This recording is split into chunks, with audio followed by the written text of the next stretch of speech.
What's up, everybody? Welcome to the State of the Auxiliary podcast. That's right. We're back again with another Under the Spotlight. This week, we're going to be talking to, well, you'll see in a minute. Anywho, y'all, I hope y'all have been enjoying these drops that we've been doing, baby. If you have not caught our drop that we did this past Sunday, make sure to go back and check that and look at our weekly reviews as we rate our top three in each of the conferences from the SIA to the SIAC to the MEAC to the SWAC. We let you know about all the teams that are out there doing great things, and not just the dance teams. We keep to make sure that you know about the color guards and the twirl teams too. So we do that. I know some of y'all are looking like, wait a minute, where Coach Quay? She coming, y'all. She'll be on momentarily. Quay was having to take care of some things real quick, so she'll be popping up. She's here. She's just not visible, but she'll pop up momentarily as we go through this interview, and she will definitely join us.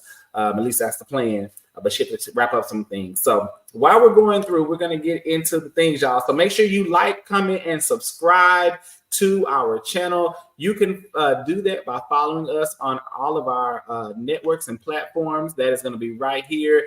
As we said tonight, we're going to be doing Under the Spotlight, Tied Up. That's right, Tied Up. You can follow us on our platforms at Passion in Performance Facebook page, Passion in Performance _ Instagram for our Instagram, and then Passion in Performance for our YouTube page. You can also follow our other Instagram, which is auxiliary _ the collegiate way.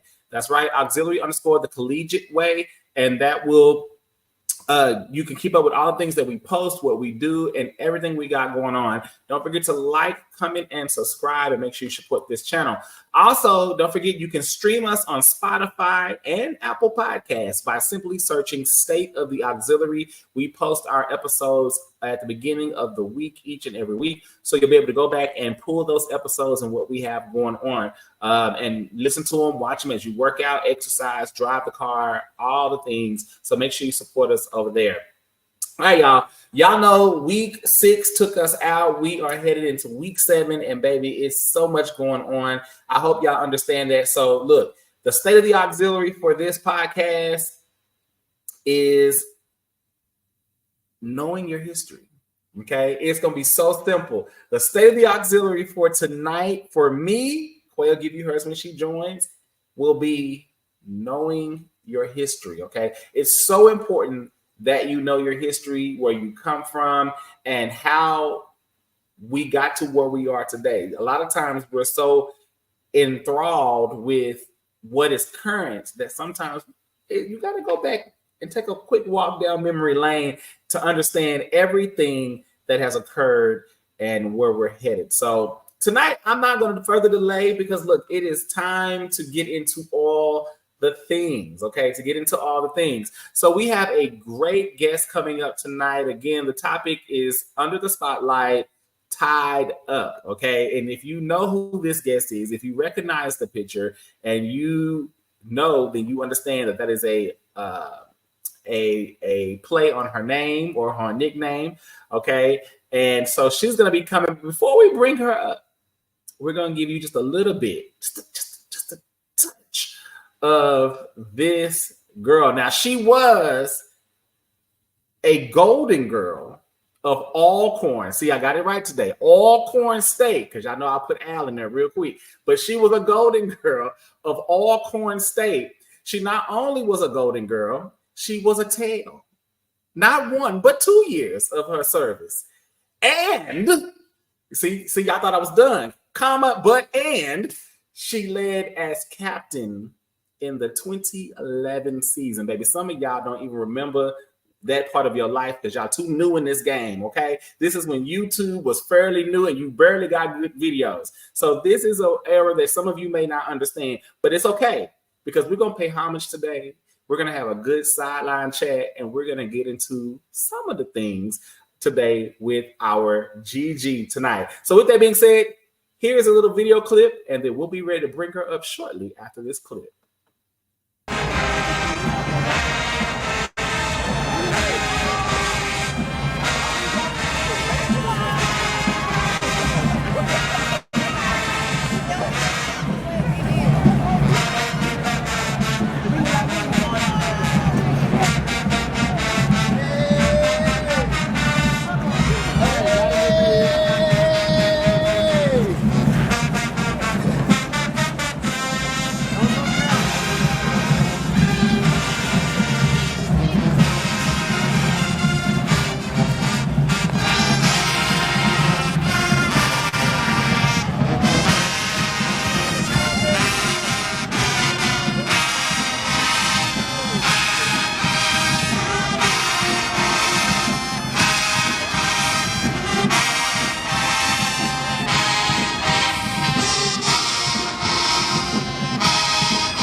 y'all. I hope y'all ready to talk to our guest tonight.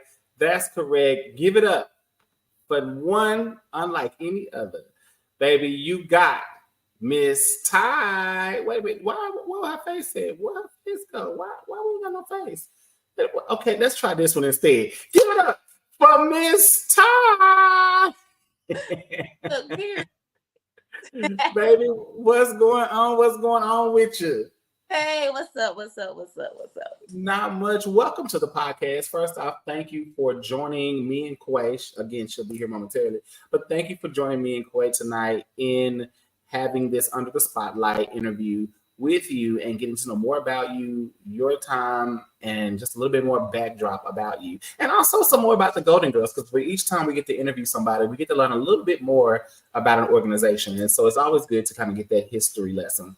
So before we start, the first thing we want to do always is get a little bit about who you are, your seasons, your reign, all the things that you would like to share. You can go with as little as much as you want to tell us about your backdrop. So I'm going to turn the floor over to you.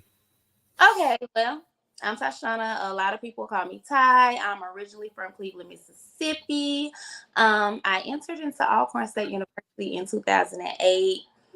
Been Gold Girl from 2008 to I graduated in 2013. I'm a member of Delta Sigma Theta Sorority Incorporated, and also a member of Tau Beta Sigma National Band Sorority.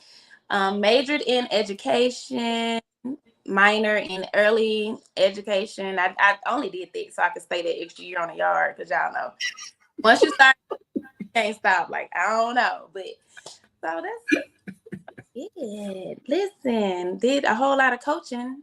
But we'll get into that because of the drop I got about the new Golden Girl now. Okay. Well, thank you. All right. So first and foremost, what made you want to become a Golden Girl? What led you to going down that pathway? Theo Causey. I know if y'all feel like I'm in the older generation, Theo might be in the older generation. Like I said, I was young in high school. All roads led to Mississippi Valley State University at first because they was throwing scholarships left and right. And of course, they was 30 minutes down the road. That's all I knew. So I knew I wanted to dance. I got on the internet. I think I typed in Valley just to see how I contribute to the team. Alcorn popped up. Not only did Alcorn popped up, Theo popped up. Theo is a little pony. She's a little short little thing. Rest in peace, because my sister did just pass a couple years ago. But I was just like, oh my God. It was the suit. It was everything. And I was like, yeah, I'm going to Alcorn. And then made it to Alcorn. I did get to dance 1 year with her my freshman year. So that she's from the Delta. She's from Clarksdale as well. Okay. So she made you want to dance. What about her specifically captured you to want to go be a Golden Girl? Because this, again, we're talking about pre-YouTube age. So right. or not YouTube the way we know it now. Okay, very early stages. So how did you come across the media? How were you exposed to the Golden Girls? I know you said you're from Mississippi, but how did you really get your exposure to the Golden Girls, or even Valley, because you mentioned them as well? Okay, quick. A lot of people don't know this. My older sister, she was a Golden Girl. She was a Golden Girl for a year. Yeah. She was a Golden Girl in '99. So my older sister. But it still was, like I said, Valley was right down the street. I danced in high school, and we used to do these competitions around the Delta area. And Valley, of course, used to come in as, a little showcase. And so I'm like, okay, I want to go to Valley. Like, was sold on Valley for a while because that's the only school I knew. Then I think I went to Hollandale, Mississippi, and these girls came in these gold uniforms. I'm like, who are these girls? It was the one-arm uniform. And I was like, oh, okay, straight. And I was like, okay, these Alcorn. And that what made me really look up Alcorn State University. And I think it was on YouTube. I looked up Alcorn State University, and it was the suit. I'm not going to tell the story because I'm like, oh, they wear two-piece. They wear their stomach out. Like, I was sold. And I think I got to wear that suit too. So that's another problem. It was the purple.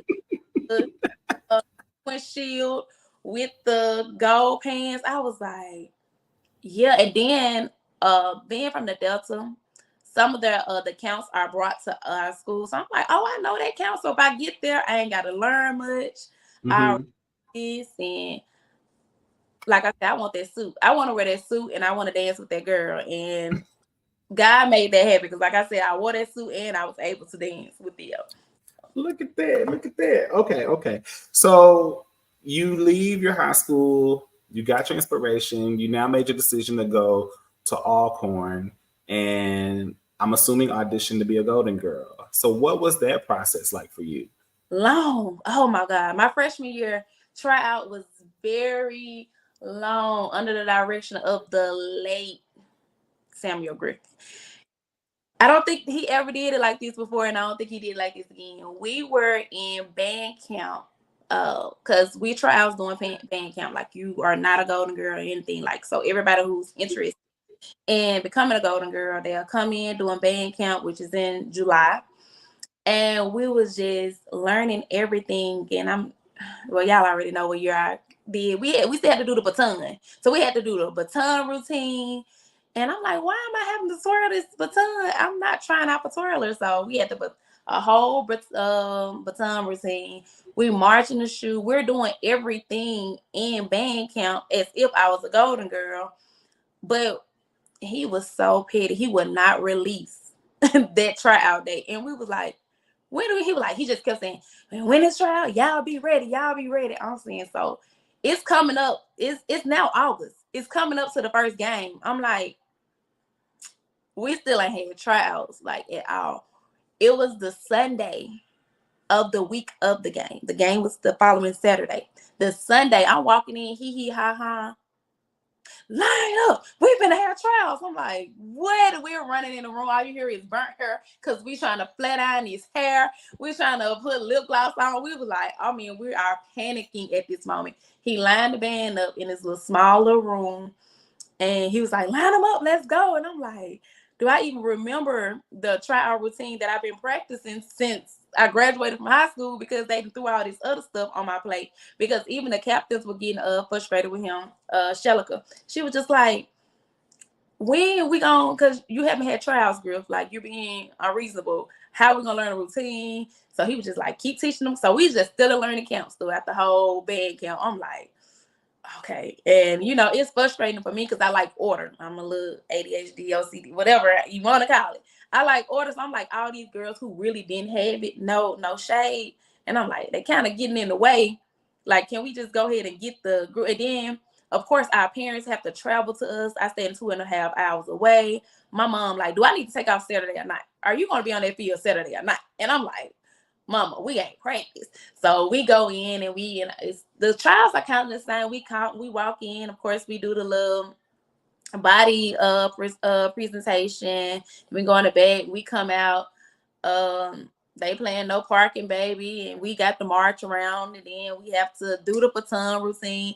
Then you have to do the group routine. Then you have to do your individual routine. Then you got to come out and do counts. I'm like, okay, at this point, what's going on? So we eventually made it. He made the announcement on who all made Golden Girls that Sunday. And then he came with, oh, now y'all got work to do, because he has to always, Mr. Burks has to always approve the field show by Wednesday. And so, and by Wednesday, you're also making cuts. So I'm still got my mom on hold, like, hold on, I don't know if I'm gonna perform Saturday or not. So it was just like he got this big group, because in his head, he wanted a big group, and it was a lot of us. But everybody could not make cuts for the game. So the same girls just kept getting cut. Kept getting cut. So it was like the end of the road.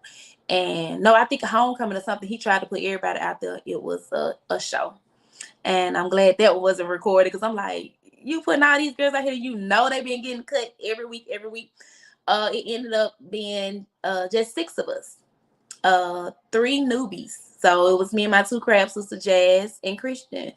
And we would make cuts every time. So by then, everybody was like, man, forget it. We not coming back. We not studying y'all. So it was 3 old heads, and one on was a girl, Lisa, Alicia, we danced in high school together.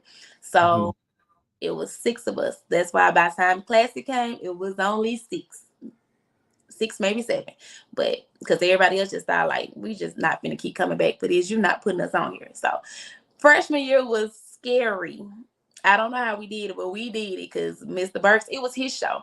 Whatever he said in that band, he meant. He don't care what nobody else is doing. He don't care about what nobody else saying.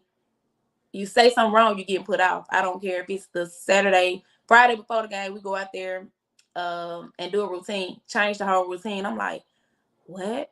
Like, this is scary to me as a freshman. I'm doing a routine and I made a mistake and touched that 50 by a hair. He get on the bullhorn and he cussed me flat out. And I was just like, I'm a freshman. He be like, Tashauna McGee from Cleveland, Mississippi. Now to get your ass off my feet. I'm like, and it was so like, I'm a freshman. Like but he was real. He was very tough on us. But it just got us some tough skin. So freshman year was very hectic, but it was very enjoyable because I think that was one of my best years, freshman year. Okay. All right. Look, you done dropped so much right there. So many questions that I have. So about Griff, baby. Griff didn't play. That was his band. So that has to be crazy. Like, I can't just roll over this like you didn't say it. Y'all went to audition, and then you were in band camp. You hadn't had a tryout yet. And the weekend going into your first game, he throws an audition process at y'all. Then you had to turn around and make a cut to perform that week. Because we had to keep our book bags on us because he said to be ready at all times. So with us, a book bag of hygiene stuff, your outfit, because now, which I like, they are in all black. You have to wear all black. But back, you got to get them sets together, baby. You want that because I remember I had a little blue bra with them gray shorts that matched real good because it got that blue line up in it.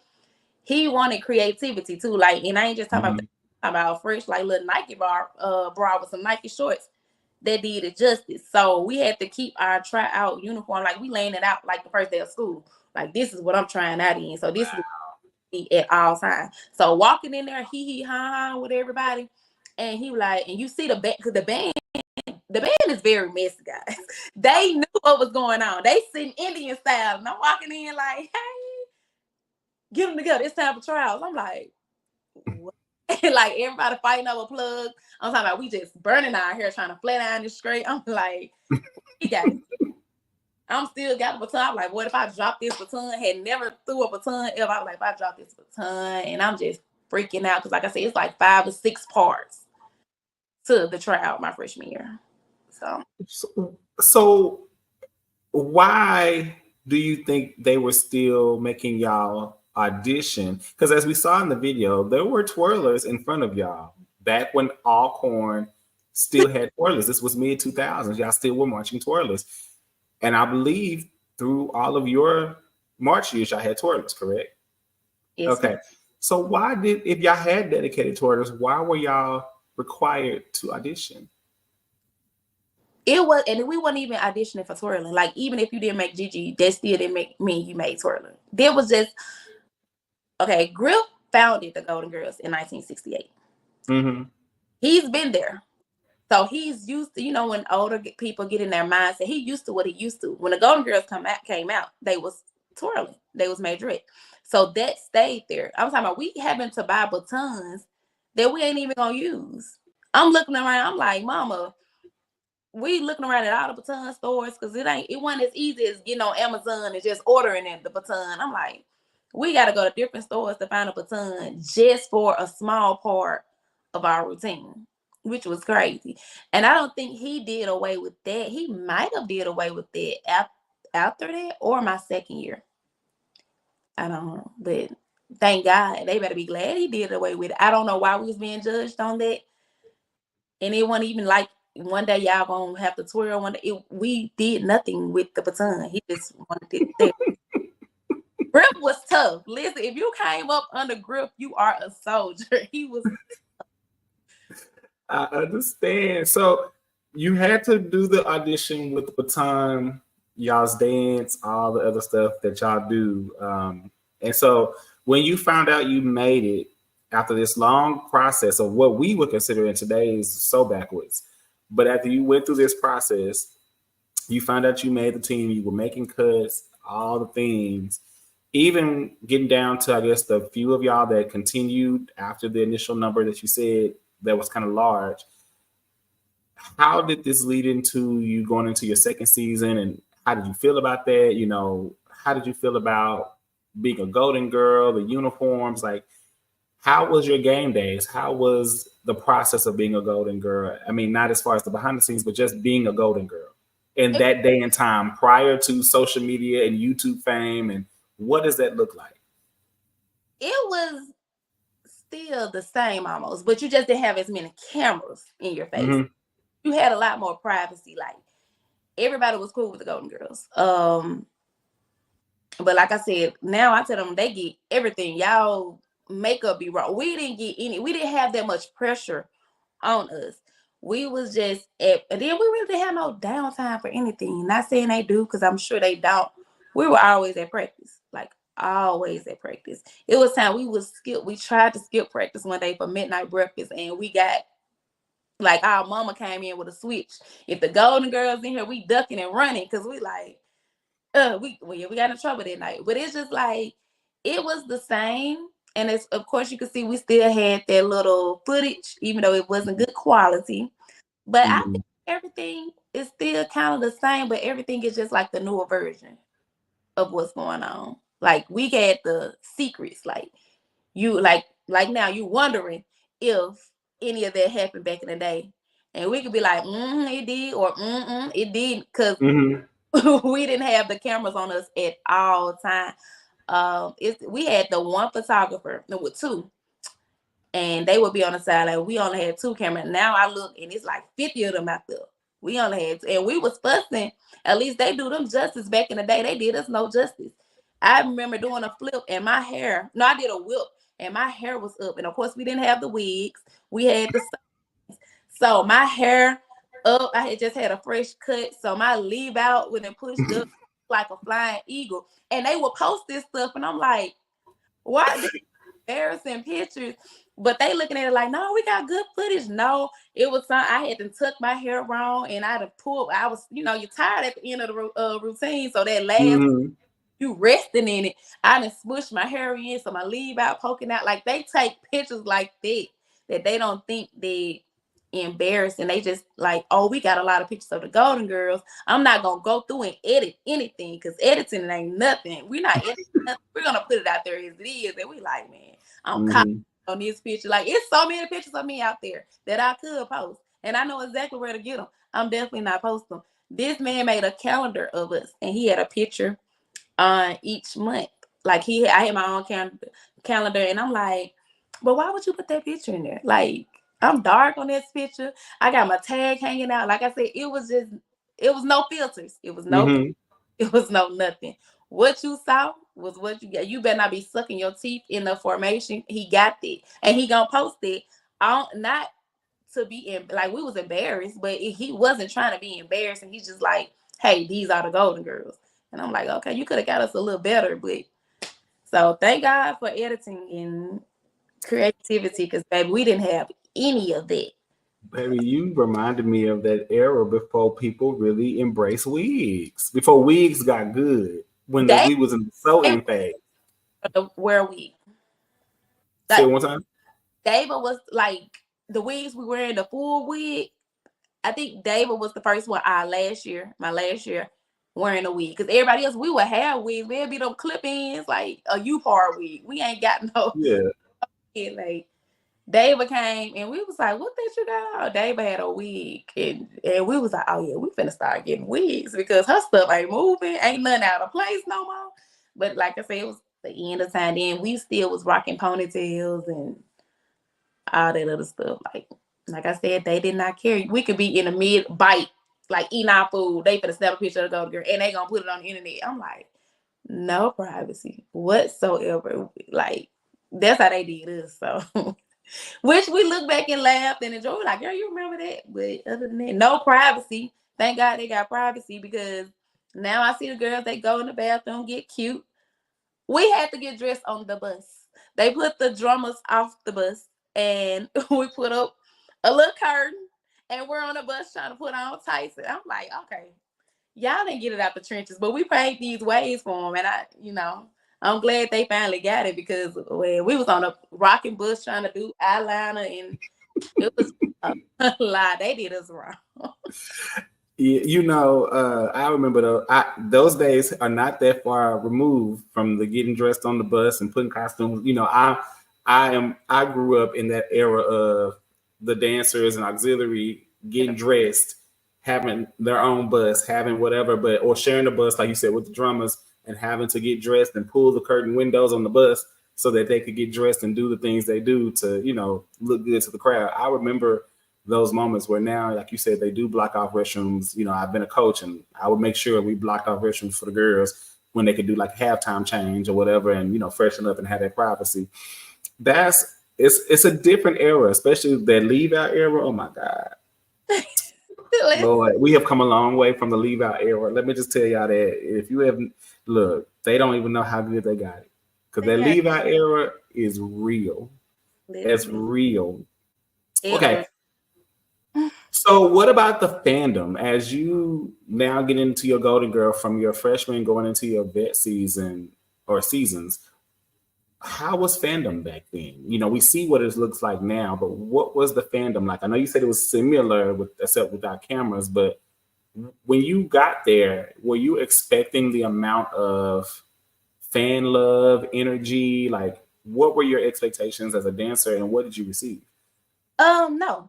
Because I'm from a small town of Cleveland. Everybody know me. So, of course, you have your family and your bleachers calling your name. But to hear, like, strangers, I'm like, I used to get distracted sometimes. I'm like, who is this? I'm looking. And then you have people from other schools. Of course, they call me the big booty one.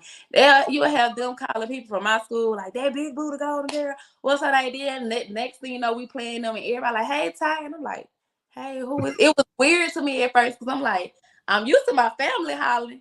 And being and then, like you said, we was just coming on YouTube as well. So you had the critics, which used to hurt my feelings.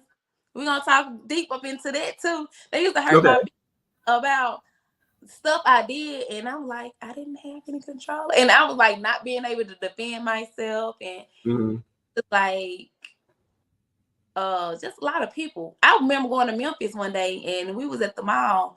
And a guy came up to me and talked to him, you a Golden Girl in the encore. And that made me feel good. I was like, the little fandom. Like, you know me? That's cute. And it was amazing. And it also was just like, because I'm like closed end. I had my small friends at school. That's it. I was kind of to myself a lot. So when they come up to me, they be like, what up, Ty? Or like even now you go up there, if you say I know Ty, you got to say Ty the Golden Girl. You just can't say Ty. You're going to have to say Ty the Golden Girl. And I love the love when we were walking in, and the same people that showed us the most love are still there showing the new girls love. They're the alumni that's getting it.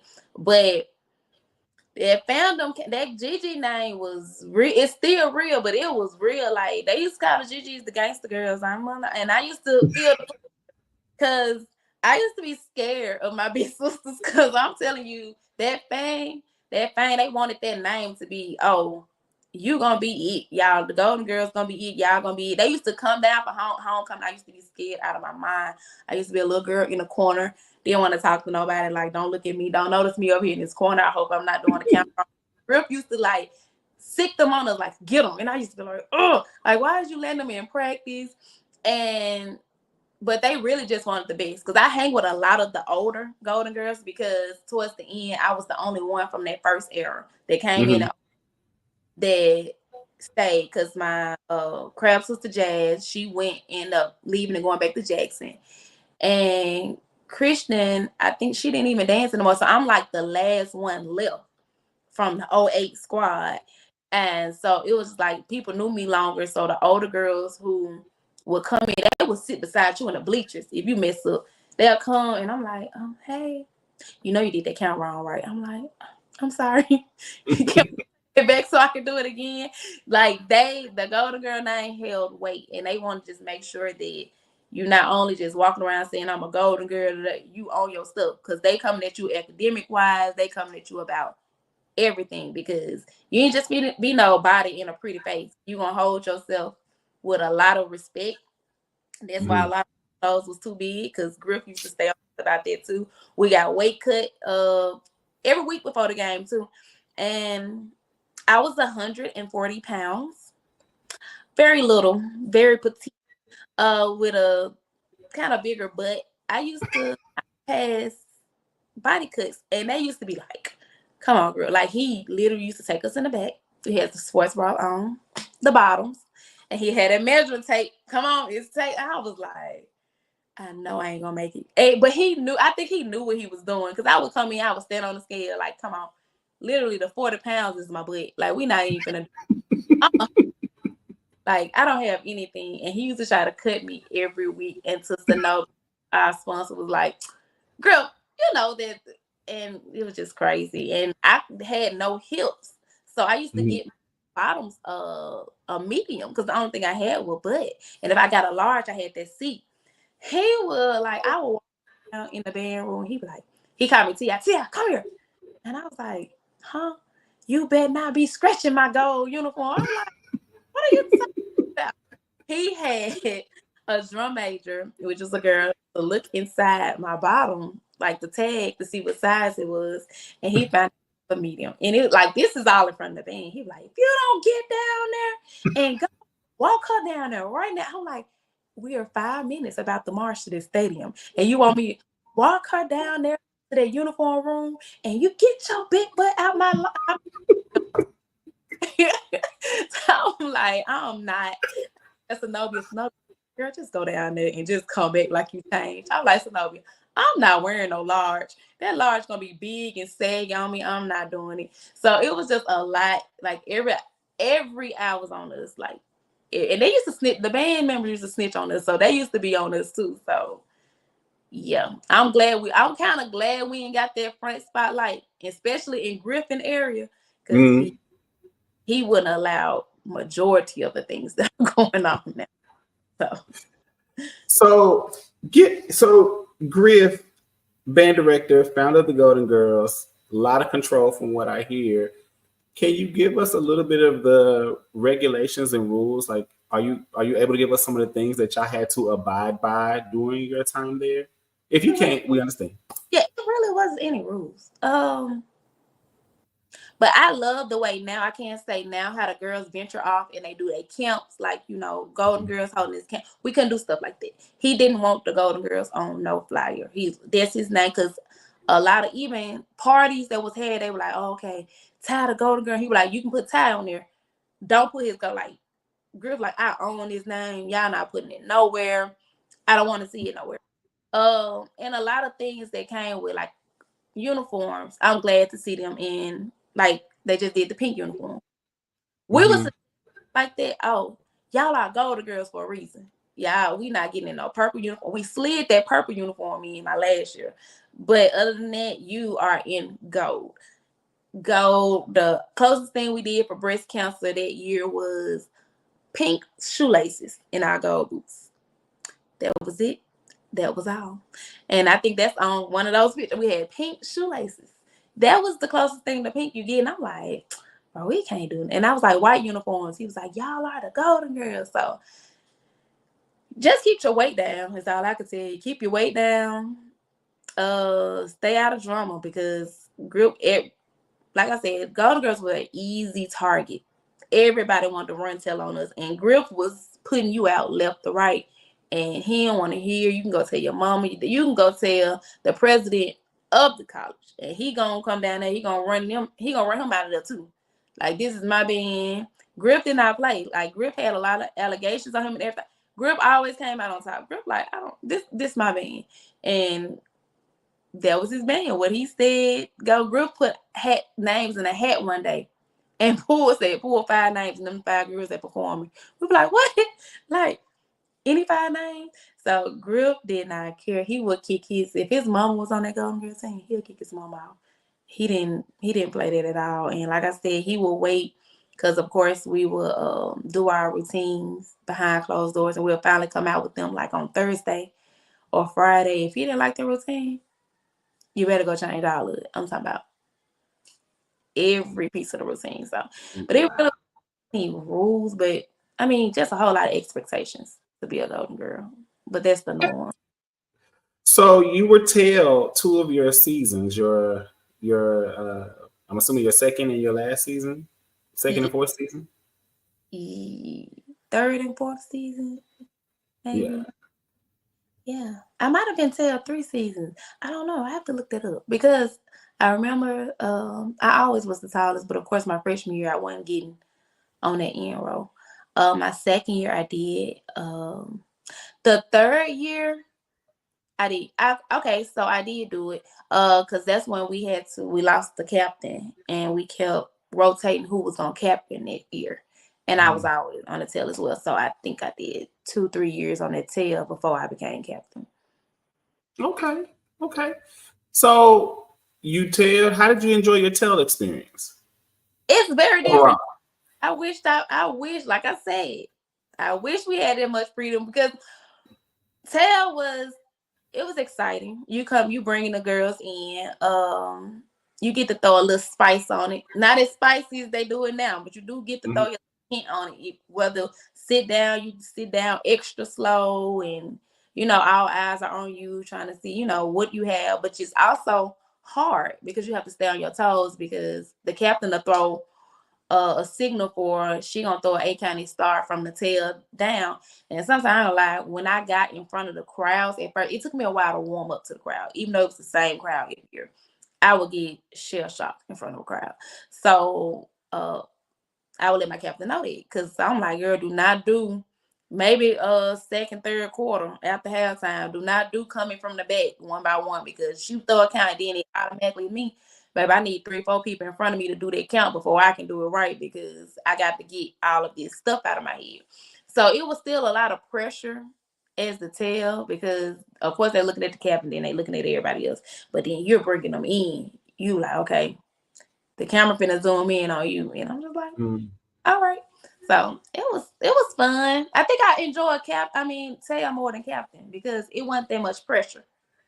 You Mm. know, thing and I only did what the captain told me to do. But of course I put my little sauce on it, but that was it. So Okay, okay. And so after doing tail for a season or two, you became captain of the legendary Golden Girls of Alcorn State. mhm. And did you have a process? Were you appointed? Like, I know different teams do different ways. I was a point. So, Uh okay. no idea. No idea. We was at practice. We was just running like because we didn't have the captain before. Something happened with her during the season before where we had to rotate each girl lead a game. So when this new season come, nobody's captain. So we was like, who gonna lead these new girls? So people were stepping up. Me, like I said, I always been in the background, like just chilling. I always just been chilling. And I was the oldest on the team, so of course, if they needed help, because like I said, I never went for the spotlight. I never went for it. Mhm. I let them try to fight it out of the captain spotlight. But if they had questions on, are we doing this right? Zenobia or Jackie was over as well too. Like X Ty and I was like, hey y'all, like the count go like this because of course I've been at the oldest. I'm the vet on the team. So I'm like, no, it goes like this, it goes like that. So we were literally in there, and Zenobia's like, we need some leadership in here. And she's like, let me announce this captain. And I'm playing on the piano. I'm like back here, like, go for it because they've been fighting for it. I'm over here literally in my own world. Don't care, hidden key. Like, okay, Ty gonna be your new captain. I'm like, what? And I was like, hold on, did I get any say on this? Because I knew the pressure that was gonna come with it. And I'm like, Zenobia? She was like, we got you. We got you. And I'm like, Zenobia. She's like, no, we got you. You good. And then so the girl's like, well, come on, Captain. I'm like, now I've been sitting in the background. Like I'm saying, I'm content with being a tail. Y'all Mhm. happy. Cause Griff, like they say, Griff is not finna get on me about what y'all don't know or what y'all don't do. I'm okay with it. And then I wasn't really on the creative side. I'm very clumsy. They used to try to make us do flips. It's a lot of time I almost didn't make cuts because I couldn't do a flip. So I'm like, I ain't got what it takes. And I always, that stuck to my head a lot. Like, you don't have what it takes to be captain, girl. You weren't thinking about this. You just trying to go through your years as golden girl, and that's it. But yeah, they helped me every step of the way though. So they pushed me in there, and yeah, they had a lot to say. Like I said, I preferred the tail spot, but captain year, I had a good time. So coming into a season where you were appointed captain from a season where y'all went a part of the season with no captain and doing this rotation of leadership to try to figure out, well, to have somebody lead the team, but also, I guess, in their way was to also see who would be potentially next up for captain. How did that feel having to take on that responsibility after going through a season where basically there was no quote unquote leadership from your immediate team members per se? Maybe the vets stepped up as a whole, but there was no immediate top of your leadership. And now you've been appointed to be this leadership in this new season, and all eyes, all expectations on you, as you said. And I'm not the spotlight person. I'm good in the bag. Leave me alone. Y'all go do all that. I just want to show up and do what I do. So, what did that feel like walking into this captain season, feeling like you had to take all of this in? You know, I was nervous. I was At first it was like being walkover, but they don't understand. Like, I felt as a puppet because with Griff, it was his way. So yes, I'm the captain, I'm the face of it all. Y'all don't understand who I'm answering to. I have no say in this. I'm just leading y'all. So it was a lot of stuff. Like, I tried to finally try to get a voice and try to speak up for, but down because, like I said, I'm just the face of it. So it was time that used to discourage me. So I used to go to practice. They'll say I used to go to practice and just sit there and like, come on, let's just run through practice and go, because I felt like I didn't have anyone. It's like, if I say, okay, you ain't got it, you need to sit out, I can say that as captain. But then when you have the next day, or they run somewhere else, and then next thing you know, they performing with me. So once I kept seeing it, I'm like, so why am I here if I don't have a voice? So that's why I was saying earlier, a lot of the comments that I used to read, the criticism, I'm like, I don't think I knew I had nothing to do with it. And like, I see some of the blogs which make me mad sometimes, because they be like, oh, that was just a year of chaos, a year that they didn't care, they didn't. But with that chaos, because like I said, it was just little on me with a big team. Not saying they were disrespectful, because we were still sisters, but it's like, people do what you allow. And so it's just like, what's allowed. So if I'm saying, hey, let's get in line, let's do this, it's little on me saying, hey, let's get in line, let's do this, versus somebody should step up and help me. Like, okay, did y'all not hear y'all captain? Or is some kind of consequence behind not listening to your captain? And it was none of that. So then that what made me go back into my shell, like, okay, I'm just gonna lead this team like y'all want me to lead this team. And that's what it is. Like I said, it was Grifton, and then I was in the middle. My captain year was in the middle of the transitioning of band directors. So Mary had came in on my captain year. So they was kind of easing Mr. Griffin out of the door and easing Murray in. So it was just like everything was changing. So it was like, he wanted this way, but he wanted that way. But I'm in the middle, like, who do I listen to? Like, which one do I listen to? So that also didn't sit right with me. So I was like, hey, this is my last year dancing. Even though I knew I was a double major and I had one more year at school, I was like, yeah, I'm just gonna focus on my double majors. This is my captain year. And I used to express it with Zenobia, and I was just like, I'm not coming back to dance next year. I'm just gonna do school. So that's hence why, because I know it was a lot of questions how she go from captain back to tail. That happened there. I had decided that I wasn't gonna dance another year. So I landed them in trials, and I think Murray had his eyes on Dava. So that's cool. Dava stepped up and started running stuff, and I was just like, I'm not finna sit on this campus and watch the Golden Girls walk by and I not be a part of it because that's what I truly love to do. So I Mm-hmm. told I wanted to come back, and Snow was like, well, we already, guaranteed that spot the day. That's fine. Put me back where I'm at. Put me back where I want to be anyway. So that's how I end back into it. Wasn't like, oh, you didn't do a good job, so you not captain no more. No, hey, I didn't want to do it at first. I thought I was gonna sit out because I really thought I was just gonna forget that other major and just go ahead and graduate. But I like, no, I a couple more credits shy, and I'm not gonna just sit on this campus and watch the Golden Girls go by and aiming and wishing to be them. So I was like, hey, I'm coming back. Captain position was already promised today, but so can I get my tail back? Because I knew it was a girl. One of my sisters was taller than me, and I was like, that's when we started doing it rainbow effect. Like, hey, if I want the tail, so we put her in the middle, of course, and we did that rainbow effect to make me the tail. Mm-hmm. Okay. That makes sense. So before we get into some other things, Uh-oh. how was the season that you came back after your captain year and just was a part of the team and was tail? How did you feel? Was that an easier season for you? Was it an okay season for you? Was there criticism? Like, how did that feel for you? It still was criticism in the beginning because, like you said, I wasn't very open. I really didn't talk to a lot of people, so everybody was wondering the same thing. Like, first, it was the people like Ty not coming back. I'm like, mm-mm.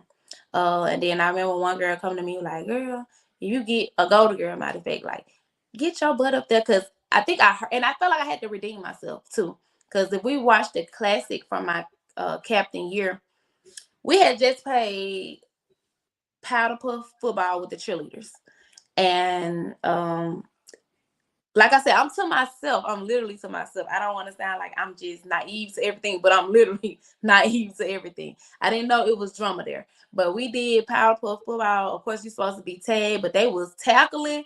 They were hitting. I'm like, whoa, what's going on? I messed up my groin at the game. Then we had to end up and perform for the classic. So mind you, I'm trying to heal down there. My performance and like it's all over the internet. But my performance, my capital city class year of my captain year, I ended in a split while everybody else did toe touches and I was in the front. I heard it crack. I heard some crack. It was horrible. But that's when I did the donkey kick.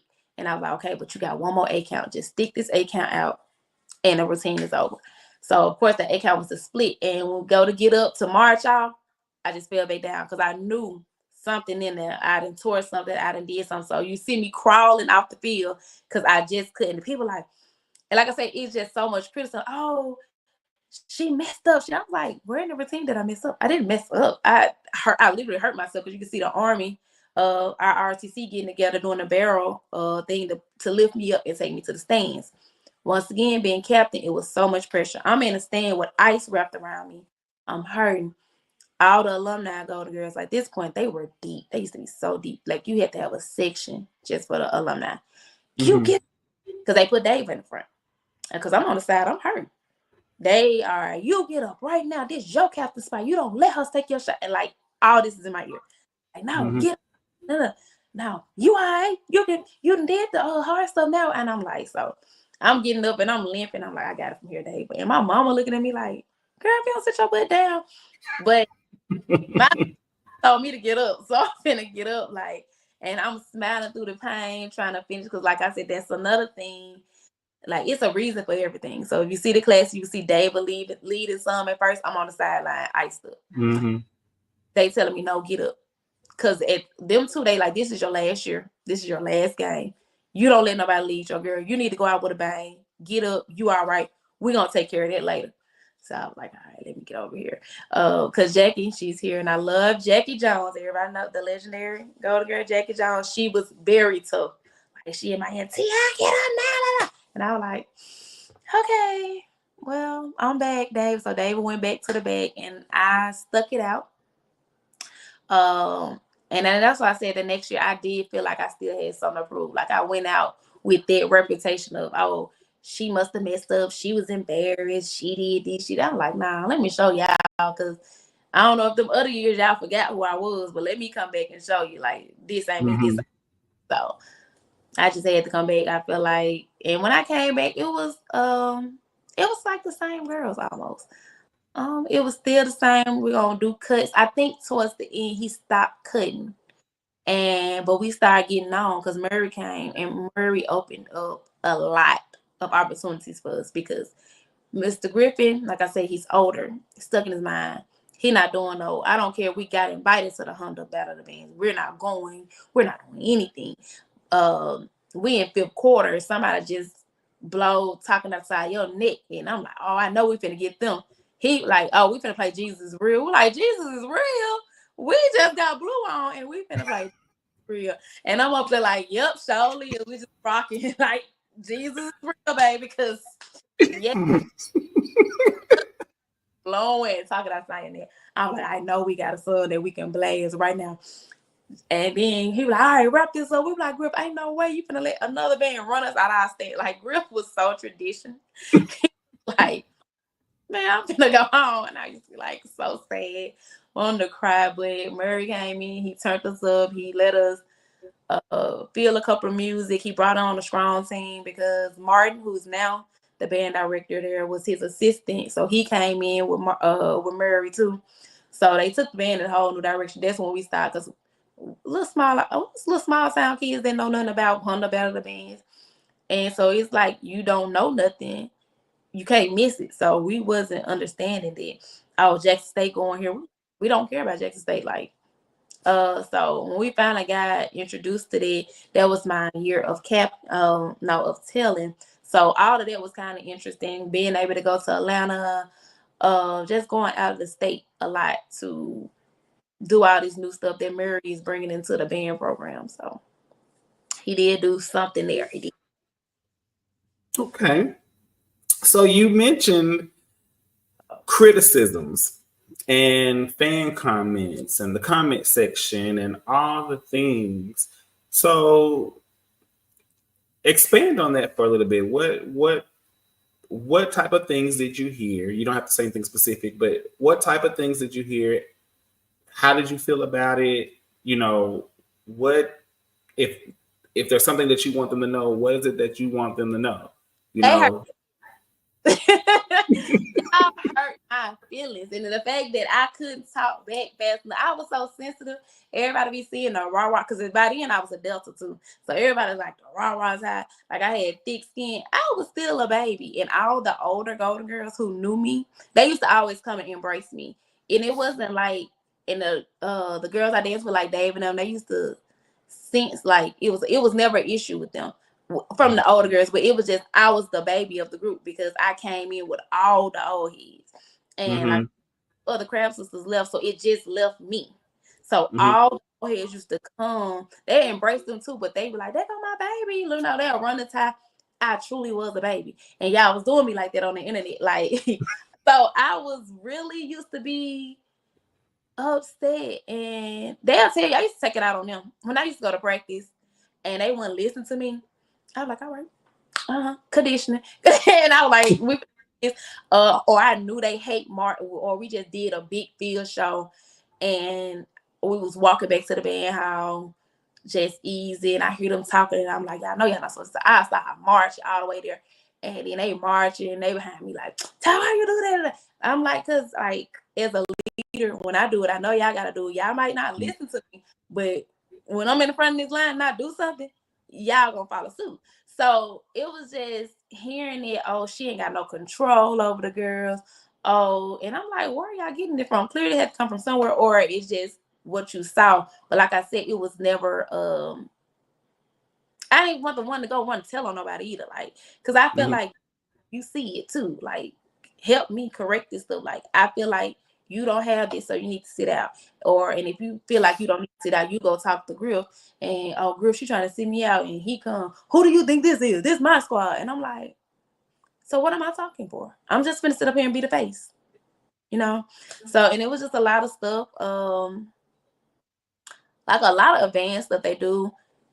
We had Tashania to come in. She came in with the hair, like they do a lot of hair whipping.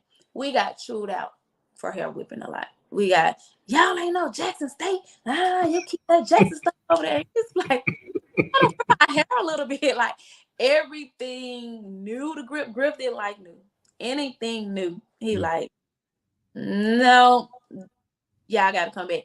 So and it was just like, I'm captain. So everything dawned on me. I don't care if, well, she said to them, well, who captain? I'm like, well, even as captain, if I say something, y'all still don't listen. So it's just like, I did shut down and get back into my hole that I was in before they even put me in captain. And it was part of me like, I can't wait for this captain season to be over with. Because I am getting chewed out a lot for being the captain, or because I guess at other schools, like I also didn't have friends on other dance squads to ask, like, how does it work being a captain? But I guess they had a lot to say. I literally did not have a lot to say at Alcorn State University as captain. Just put it there. Okay. So then that would depict this type of season that people would see, because all you could do is leave them in the stands and be the face, So if that's your experience, you only have the option to be able to leave them in stands and they follow. You're not able to exert your leadership because you're not the leader over them. You're the captain, if that makes sense. All right. And it was certain stands, like we used to have to, I'm not sure if they do, that we used to have to share songs with the twirlers. So, because I never wanted to dance while they twirl, because they were right in front of us. They used to sit right in front of us. So sometimes I'm like, I'm human. I used to mess up on something, or I throw something and I try to catch the beat and I'm like, hold on. But Zenobia used to be my right hand. She'd always be on the side of me, and she'd just be like, her hand moving like, do this count, do this count. And a lot of our movements looked alike. So I was like, and when I get up and throw it, I'm like, oh my God, this is not the count she was telling me to throw, because this is slow. But one thing about my jiu-jitsu, they did pick up on tempo, like, okay, we're gonna just throw this. This is a fast count, but we just gonna throw it slow. Because it was, you just put out there like, the twirlers are here, we don't want this on the turn. And I'm like, dang, you just put me on First Street like I want it. But with Griff, somebody better get up. So I'm like, y'all get up. We don't want this on. They like, no, we don't want to lead. I'm like, yeah. I'm like, come on. Like, especially because then nobody want that song, but somebody better get up. And I was just like, it was just so much pressure. It was so much pressure.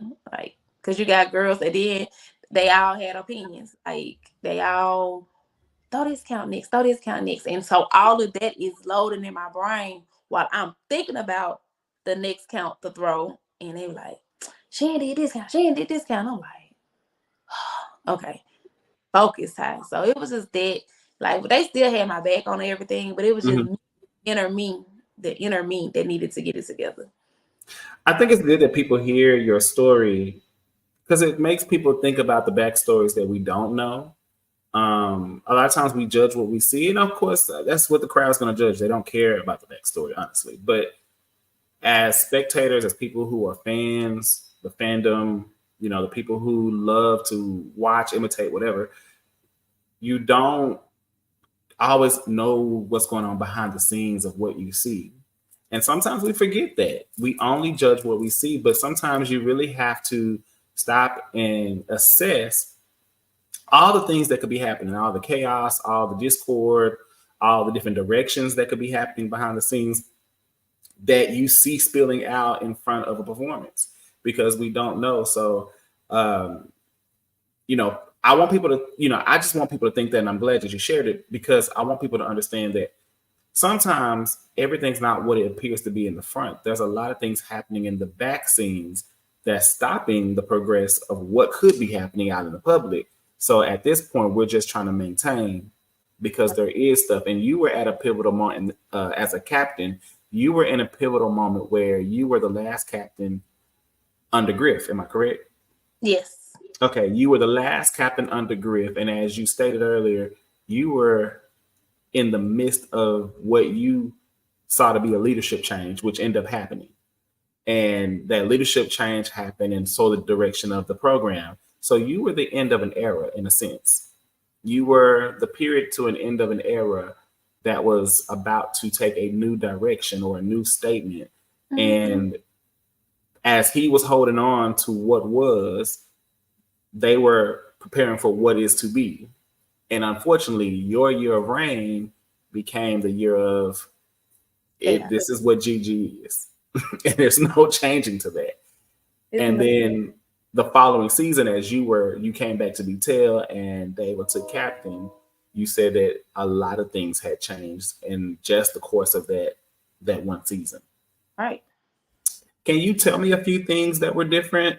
I mean, are you allowed to share, like, what are a few things, even if you can give me one, something that, nothing that's going to give any of y'all behind the scenes stuff, but what's something that the public would have noticed would be different from your season to the following season when you were uniforms, because we had a lot of still hand-me-downs. We still velvet. Like that velvet was worn by my sister, and I told you my sister danced in '99. Yes. We had the gold sequence leotard that when you sweat, you see things, and to go down in the room, and we have to go through these boxes, and like, okay, that is ruined, and we have to find at least, if it was 8 girls, I'm saying we have to find a uniform that at least had 8 decent uniforms enough for us to march in. But like, Griff wanted his gold, so he got his gold. But so there was a lot of stuff, and you saw that. And then also the big difference when I became captain, because like I said, we had no captain the year before me, so everybody, we had more older girls. So the freshmen that came in the year of, which was Dave and them, we had to have their rotation, and you have to look at it like you got us in rotation. And even they getting a piece of this captain spot too. So it's just like we were used to everybody having an opinion because it was everybody's team at that time. So now you captain, it's still everybody's team. Like everybody still had the same opinion because it's like, okay, Ty. Because I guess I don't know if they knew I was going to be captain. I don't know who. I didn't know I was going to be captain, but I seen the shock on everybody's face because everybody knew I was. What do you need me to do? Okay, let me do this and sit back down. Oh, it's my time to throw it down. Okay, let me go. All right, yo, like that was me. So being put in the limelight, like even that day, they was like, okay, Ty, you got to step up, and I'm like, hey, so now we're gonna start stretching because I'm like, what do I do from here? Nobody, I had a year without a captain. Like y'all didn't my freshman year. Then my sophomore year.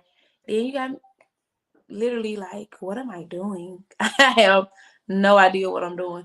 So that's a lot that had came up on me because I had good leadership, but we also had the different girls too. And these girls came in, they didn't come in under leadership. So they didn't know what leadership looked like.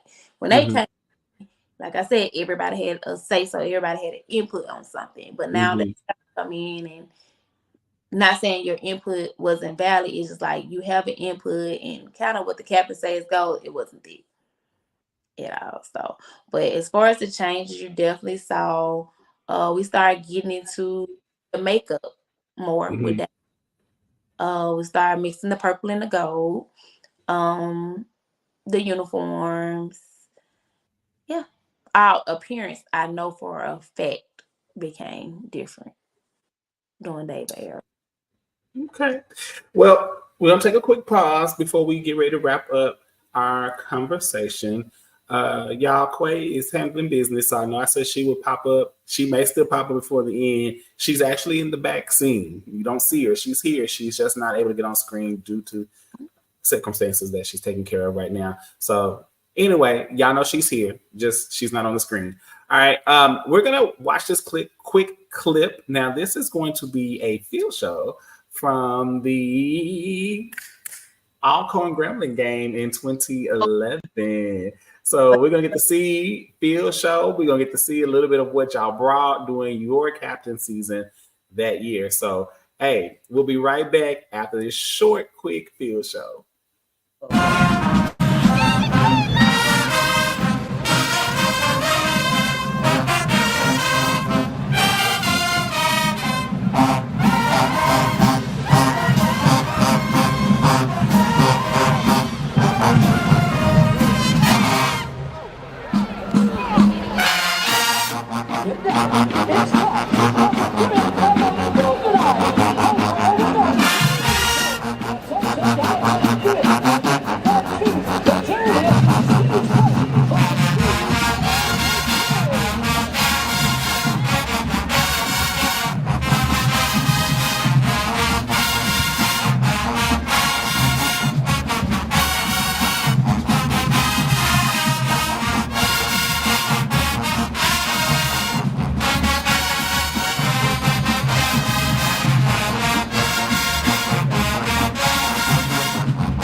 All right. So you didn't know I was gonna play that, but You pulled how it back. did you feel about seeing that routine from yester when?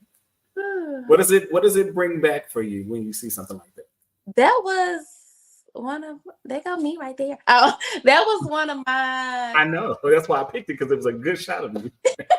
that was, I think I was able to let go. I was so super nervous. I want to say that was our first game. I don't know. But I was super nervous as captain. We got to do those uniforms because at first we added the purple in there because first it was the bananas. We called them the bananas. So we was able to make those hit. Because listen, when they ordered them, it said go. And we came back in these big yellow uniforms. Griff is the type, oh, you spent that money on y'all gonna wear these. So we came in like marching and banana. So we able to put a little spice on it. We added the purple sequence. We were like, all right, boo. And like I said, that was when I had the most fun here because it started raining. And when it started raining, because I think I wanted to break down and cry. It was a rain game. I remember seeing the stands for this The clip. rain, So yeah. I had fun because I can slip, I can fall. We gonna blame the rain. Like we was at punch. I remember at punch outs, and I was like, I can't move in these. And like I said, everybody had, their inputs on everything. I like, so Snow like, what you want to do? Take them out, take them out. I like, y'all want to take them out? No, we want to keep them out. I said, I want to take them out. No, I want to take them out. Like because we're out here. The punch out, like we do one head whip, it's down anyway. Like let's just have fun, take it off. So I had the most fun in this game because, like I said, it was one of my first. And yeah. First off, I just love this uniform. The cutout all the way down the side. You see, in the last couple of seasons, you've seen that kind of one side cutout become a little more popular. I never realized that y'all had done this yesteryear ago. Like I never thought about it, and it's for the time of this. During this time frame, that was really sexy, very revealing. During your time frame, that would have been a very sexy uniform. Put that out my freshman year. So we had this uniform before, I came in captain and did the due dizzle with the purple. We pulled it out Capital City Classic freshman year. And I just remember the banana. They were like, they're on the bananas. I was like, yeah, this is the banana outfit. So it didn't have the purple on the first time you wore it? Y'all added it. Yes. Okay. It was just yellow. Look, it was just yellow. Nothing there. Just no cutouts, no nothing? The cutout was there, but everything was just. Okay, so that was a really good way to repurpose the uniform and give it a little more spice and pop. That was good that y'all were able to do that. That's how I like it. That's a cute uniform. Yeah. Especially for you talking about mid-2000s. Again, outside of a leotard, that was a very sexy uniform. I mean, there was not a lot of teams that were doing risk-taking uniforms like that. I mean, one of the teams, at the time that would do what we would call sexy or risky uniforms would have been the Dogs, because they wore those French cuts, front and back then. And then we focused a lot too, where he wanted us to focus a lot on formation. So we danced, but he wanted a formation, hit here. Do 8 counts here, then move, do 8 counts. So that was a lot. We used to be like, oh my God, we dog tired, because we wish to stand there, look and just give it to you, but now we had to move. Understood. So you told me some stuff before behind the scenes about the walk-off that people see today, the traditional walk-off.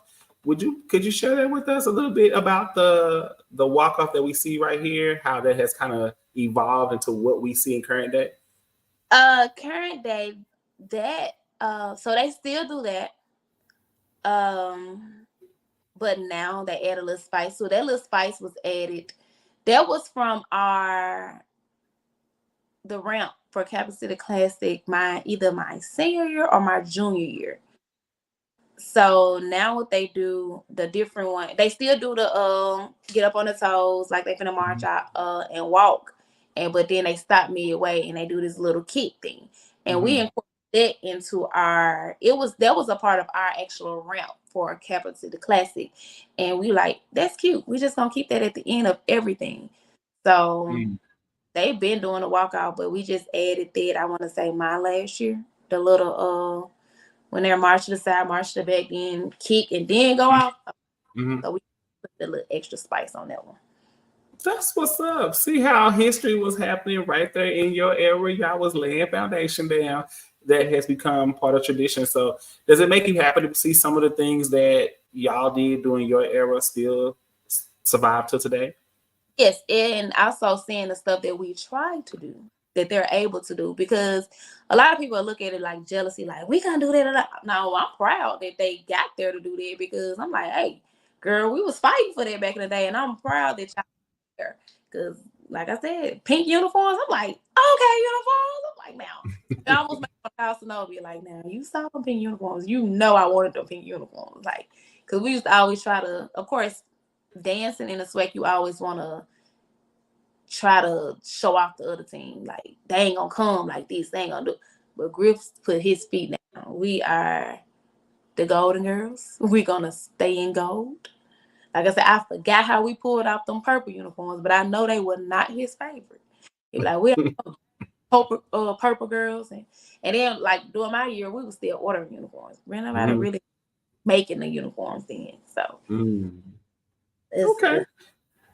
So, we've talked about your beginnings, your duration of being a Golden Girl, and even the comments, fans, you know, all of those things, not having complete control, and then of course the era change. Let's talk current day.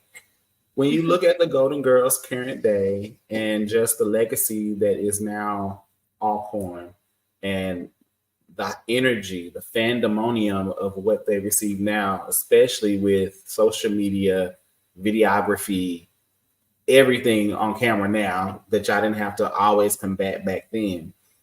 How does that make you feel? Does it make you excited? Are you loving it? Are you wishing you could have been in the air? Like, what do you feel? I'm just throwing stuff out there, but what do you feel now that you get to see some of, or a lot of the things now that you could not do, or that y'all were so restricted from, to see the freedom, what we would, I guess you could consider freedom, that the girls have today, and just, you know, the love that they get from all the fandemonium of it all.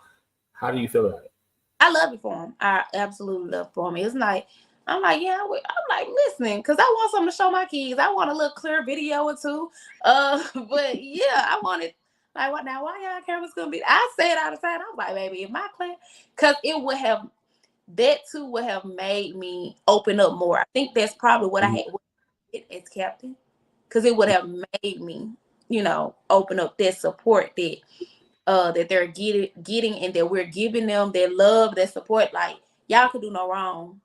And every time I go down there, if I talk to one of them, because it's some that I haven't met that no, they'll follow me or I follow them.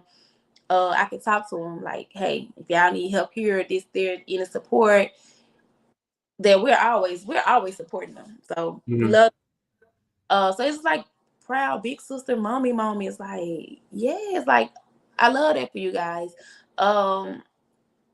Like I said, and like I told you off camera, I have a mini down there now. So I definitely love her. Leah is now Golden Girl. She came under me from Atlanta, Georgia. I was her coach at Charles Drew High School. So to see her on the team, I was just like, oh, and she was my biggest headache. And she kept telling me she was going off. I was like, it was a joke, but I stayed on her, because ever since she told me she wanted to be an Alcorn, every little thing, she looked at it as picking on her. No, because you're finna get ready. Because if you're going to Alcorn, I need you ready. Because the first thing you're going to say when you get to Alcorn is, Ty was my coach. My coach was the captain of the Golden Girl. I don't need you saying that if you going down there playing, or if you know, I used to get on her butt a lot. And I hope she watched this, because she know she used to fake injuries. So, because all she wanted to do was dance. She didn't want to condition. She had just had a car accident. She used to come, I can't do the jumping jacks. I can't. I said, well, you can't do my jumping jacks. You can't do any. So she just wanted to dance.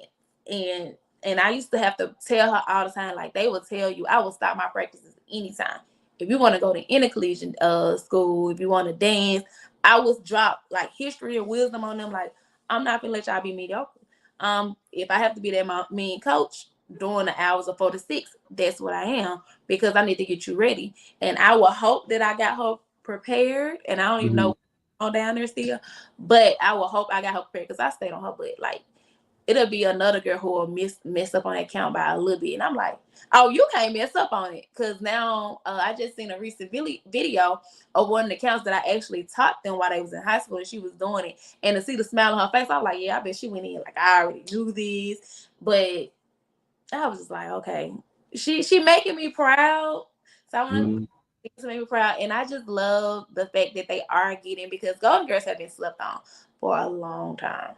So for and wake people up, like, baby, we the mothers. We started this. We was the first. And y'all came through and try to put twists on it. Y'all can twist it however you want. You know what it originally came from. So I'm loving it. I'm loving it. They're getting so many more supporters. I'm like, that's why we've been trying to do. We've been having it down here. Like, but y'all are just catching heed to it. So they know. I tell them, hey, if I see a video, I write under it. I tell them, hey, keep striving, keep going. Even with the new leadership, I love what Shanti them they're doing, and Dr. Ashley what they're doing with them as well. And they're keeping the Golden Girl name alive, because I was scared at first, because I was like, no, we'll be down there so long. I don't want us to get away from, because they are all big on this world renowned Golden Girls. I'm like, I hope they don't forget exactly, where they come from, but still pay homage to some of the accounts that we throw. And I was like, okay. And they still show love. So yeah, I was like, I wish one that I did say, I wish I would have been this era, but I was like, no, because I feel like the pressure that I thought I had back then, because they booking camps, and I was lazy, but I knew that probably would have made me strive to continue to dance. Because that's one thing I tell them. I said, once you get out of it, don't take no break.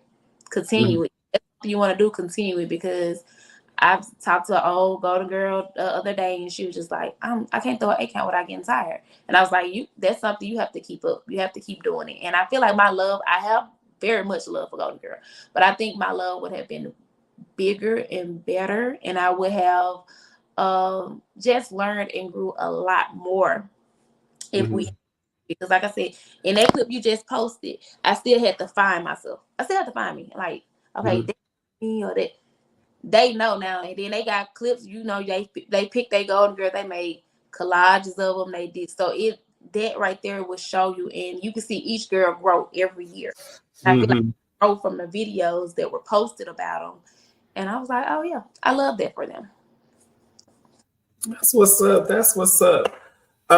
So advice to any of the aspiring dancers that want to dance collegiate, or that want to be a Golden Girl, or that just, maybe is dancing now, but don't know how to persevere. What advice would you give them? Because I feel like you've tapped a little bit of all those areas. Prayer gonna get you everywhere. Prayer definitely gonna get you everywhere. Because it was times, Golden Girl is my life, but I was, Mama, come get me. I don't want to be here. But it's prayer, because you lose if you have friends outside of band, you lose kind of that connection. You see them going away without you, because you're always at band camp. And so, like, build those relationships within squad and sisterhood, which I wish we were, but like, we was cool, but we didn't have that big sisterhood, which I wish that, looking back on, that we had, or the sisterhood that I was supposed to have. Of course, I told you my craft sisters left me. They left me, or like Krishna probably did 2-3 more years with me, but she left me too. So I tell my son, I'm like, y'all just left me here, and like, I'm just on the island of these. You come in and you gonna be cool. You gonna click with your craft sisters. That's why I always be under Zenobia, because Zenobia was my person, because my 2 people were gone. So just keep pushing. It's gonna get hard. It's gonna be some crying days. It's definitely. I'm never gonna say that anything about Golden Girl is easy. It can be. It's work. It's a job. It's no fun in it. The only fun you're gonna get is when them lights come on.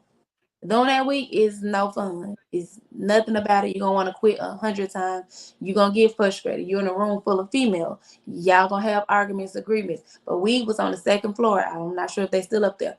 When that door closed, when that door opened, whatever, you can close the door. We can have a boxing ring in here. We gonna box each other. When we open that door, None of that. It's a Mhm. lot that has happened upstairs. Nobody knows about, like a lot, and that's just what it is. Like you gotta keep that within. You got to go in with let stuff just roll off your back because stuff gonna be said, and especially you coming in as a freshman, you gonna be looking. All eyes gonna be on you because they finna see what you finna bring to this team. What are you Mhm. over this girl? This. So it's just like just pray, keep your circle, keep your friends, keep your family. You're gonna need because you're gonna need everybody because it's just like pledging a sorority or well sorority, but it's just like you gonna need it. But at the end of the day, is when you look back at those videos. Because even when I look back at some of my old videos, I was like, I was a golden girl. And then to hear my daughter like when she see the golden girl, she's like, Mama, you was a golden girl.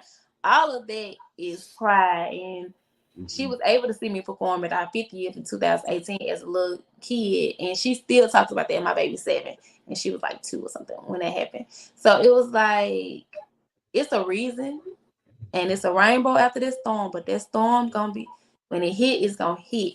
But I can't too much say because I do need to talk to Leah to see how her days are up there at Alcorn. But if you want to be an Alcorn Golden Girl, I say, or anywhere, first do your history on every dance thing because I know you see stuff and you be like, "Ooh, I just want to be a Golden Girl because of this." Me, I went in because of the uniforms. Just luckily, I was picked. And I don't. I wish I wouldn't have went anywhere else, but I was not knowledgeable about all the other HBCUs. Like I didn't know nothing about UAPB, Grambling, P. I knew nothing but Mississippi Valley State University, Alcorn State. Um, given a full ride. I was even offered the captain year my sophomore year if I would have came to Valley. Like I had everything, scholarships, everything lined up, academic scholarships lined up for me at Valley. But I was just like, am I gonna really grow at Valley? Because it was 30 minutes from home. I was a baby. I didn't know how to do nothing. And I was just like, it just seemed too easy for me. I'm gonna go down here where I'm gonna have to work for it, and that's what I did. So as a dancer, it's just time to research. Like I know you like the style that the Golden Girls have, but you might also like the style that Orchestra's have, or you might like the style that Mhm. the Motion have. Like Mhm. don't wait until you get to school because that's when I seen all the other colleges, and I'm like, oh, what's their name? What that? And like, not saying I would have went anywhere else, but it would have been good to know my options. So know your options. Whenever you find out which one is a better fit for you, style practice knows 8 counts. Those routines you see that happen because when you get the count, it's gonna fly by, and you got to learn this book. And the book is only getting bigger every day. Every day you can see the Golden Girls throwing 2, 3, 4 more counts. Now they got routines in the stands, and I'm like, oh my god, we tried that one. And I'm like, I would have went crazy. You want me to remember this, that. So it's a lot just learning. Even if you don't think they're gonna do it next year, learn everything because when it's time to come, once you become a golden girl, oh, the clock's ticking. You gotta know everything. So start learning. Okay. Well, look, baby, look, Quay is What? here. She's been here, but she's able to actually join us. I want to give Quay a moment to be able to ask. She's been listening the whole time. Unfortunately, she had to take a call that took her away from us that was very important, but she stayed on the back listening the entire time. So she's heard 90% of your interview.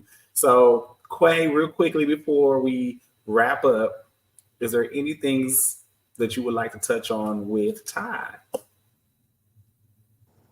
Oh, hold on. I'm sorry. You are muted. Make sure you're not muted. Unmute yourself, please. Hey Ty, I'm sorry. I just wanted to say, first off, I wanted to say, hearing your story and everything that you endured during your seasons, I wanted to say you are very strong and a trooper because if it had been me, But the I would have been gone. But no, seriously, it's really good to understand and know, like you telling us things about what went on during your season and really learning more about where things started, where things came from, who you were under. And so I enjoyed you this entire time, even though I was in the back. I enjoyed you. I really feel like you're a really fun person by the way that you know, talk to Brandon and just were comfortable and everything. So yeah. I did want to ask, I know you touched on it already, but how did it feel like not being able to really have a say so? Like like you said, you keep saying you were the face, and that's really all it was. So I want to know, like, how did that make you feel as a captain and as a golden girl, knowing that you are the face and you're not able to put anything that you want to do?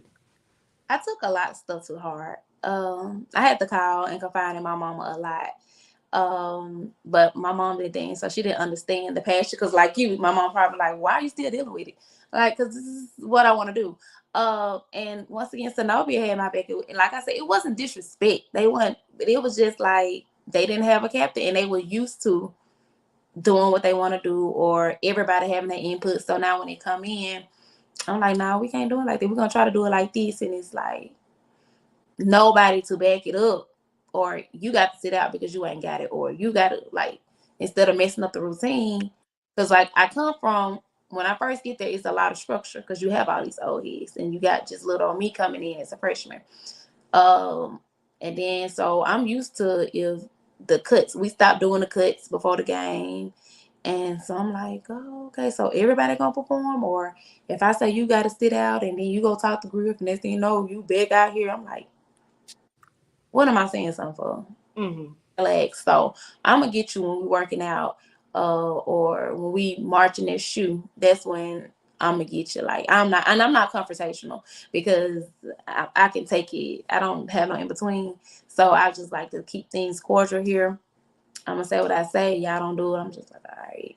While we marching, I'm gonna make you march an extra 2 miles then, because I know you gotta keep marching because it's gonna make you look bad if you stop.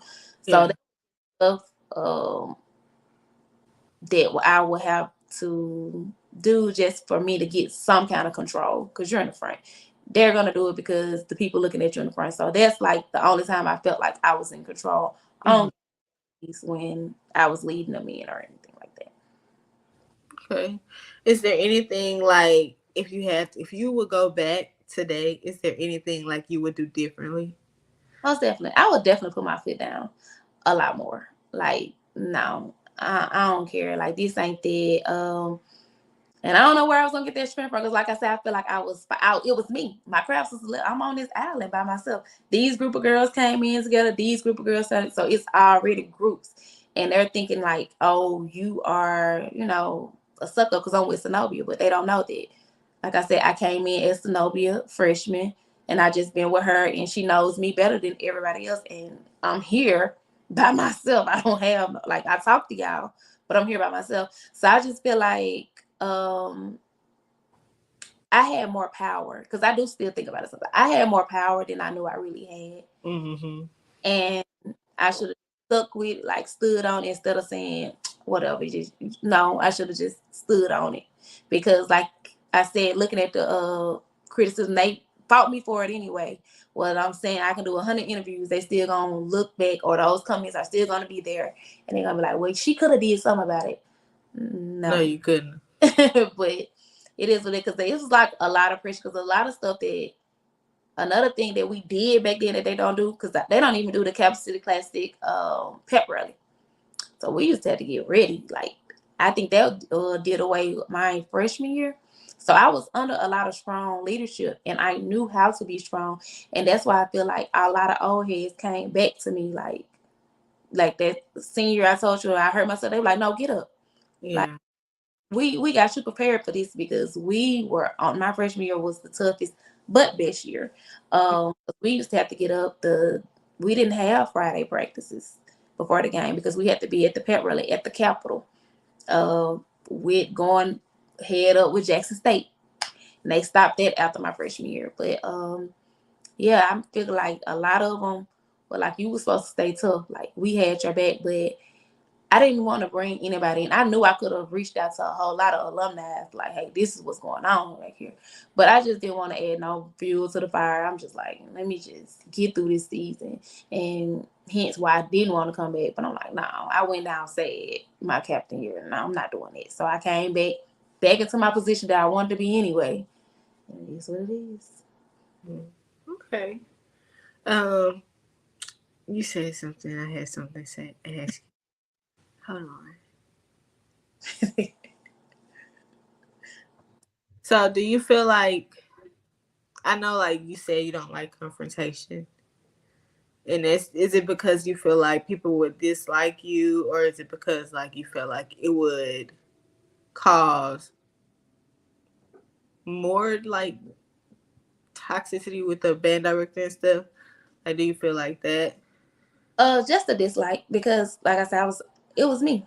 It was me, and I feel like if I tell your like crafts was coming in together, if I tell her, oh, that ain't right, of course it's one of me and like 4 of them over here and 5 of him here, and I'm just like, hey Ty, it is what it is.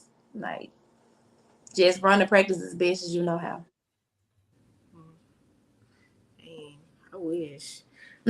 I would have had your back. Could have never with this confidence I got. Okay. Didn't even try it at all. But if you had the opportunity to like run the organization today, how would you like? What would be your ideal team? I think the girls are good now. I really think they're good. And it's just from the outside looking in, and because like I said, I haven't visited all points since 2018, since I last performed.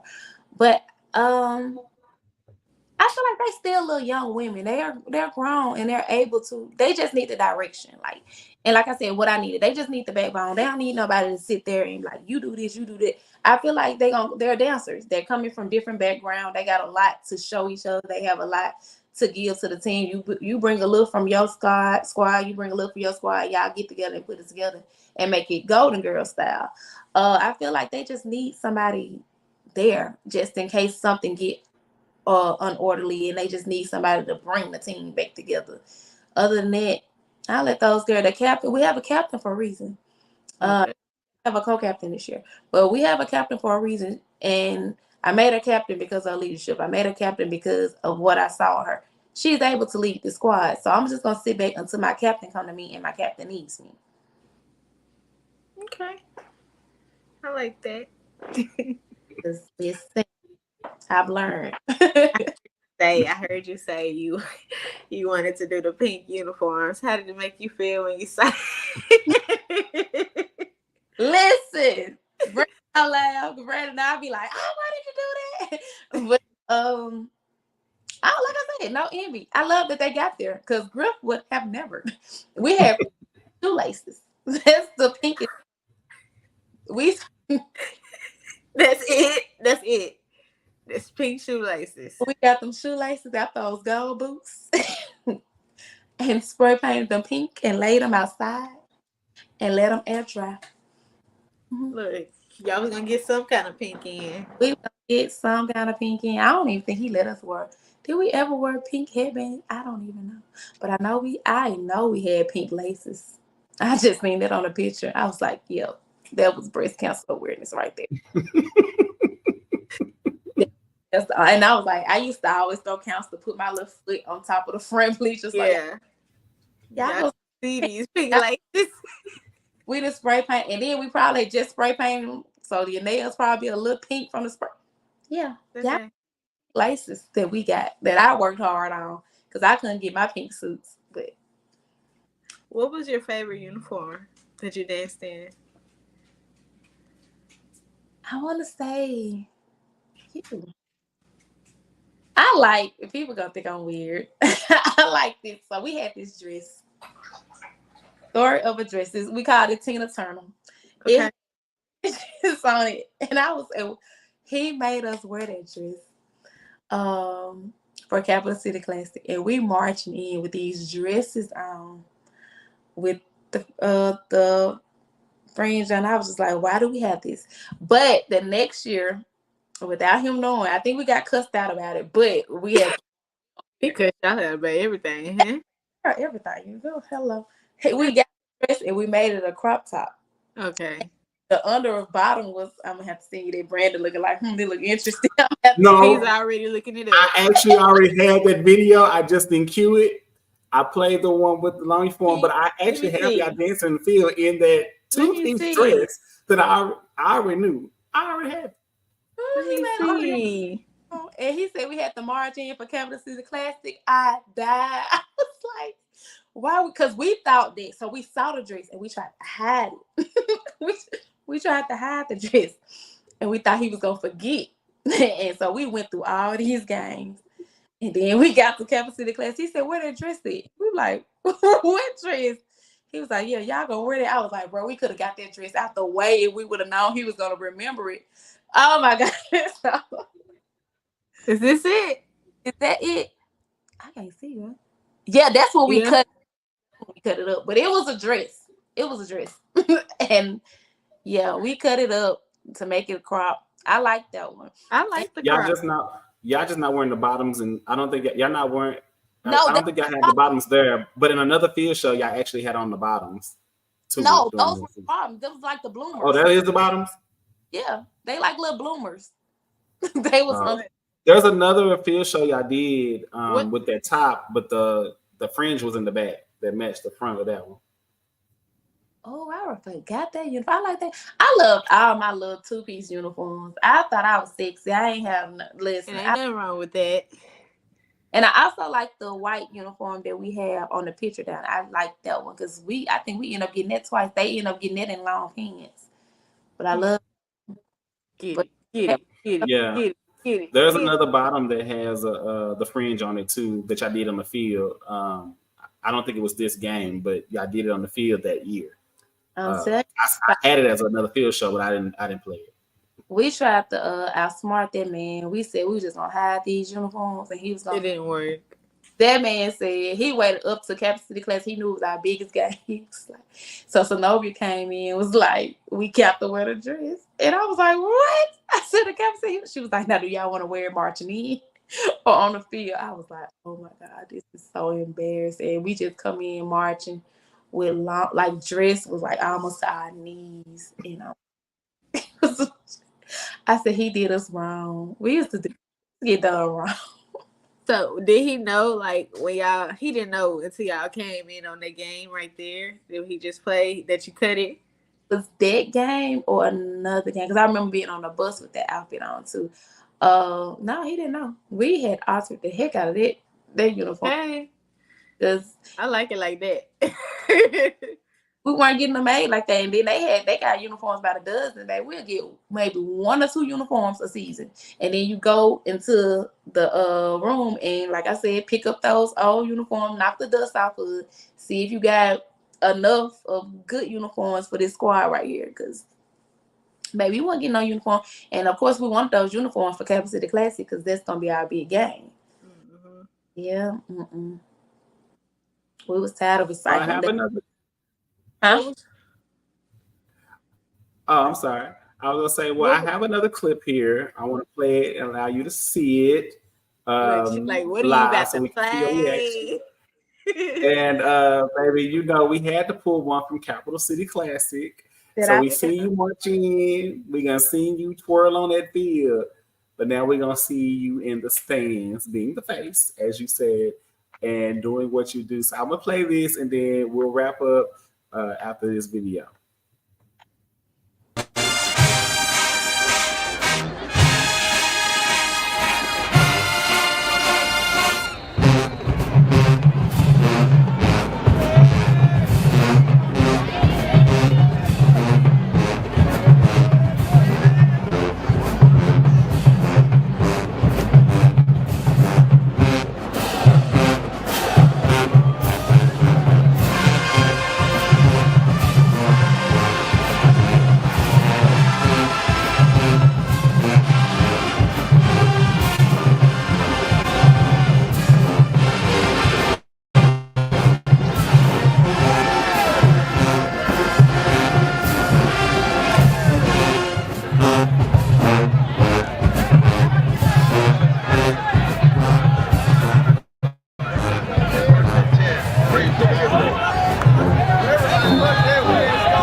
All right, all right, all right.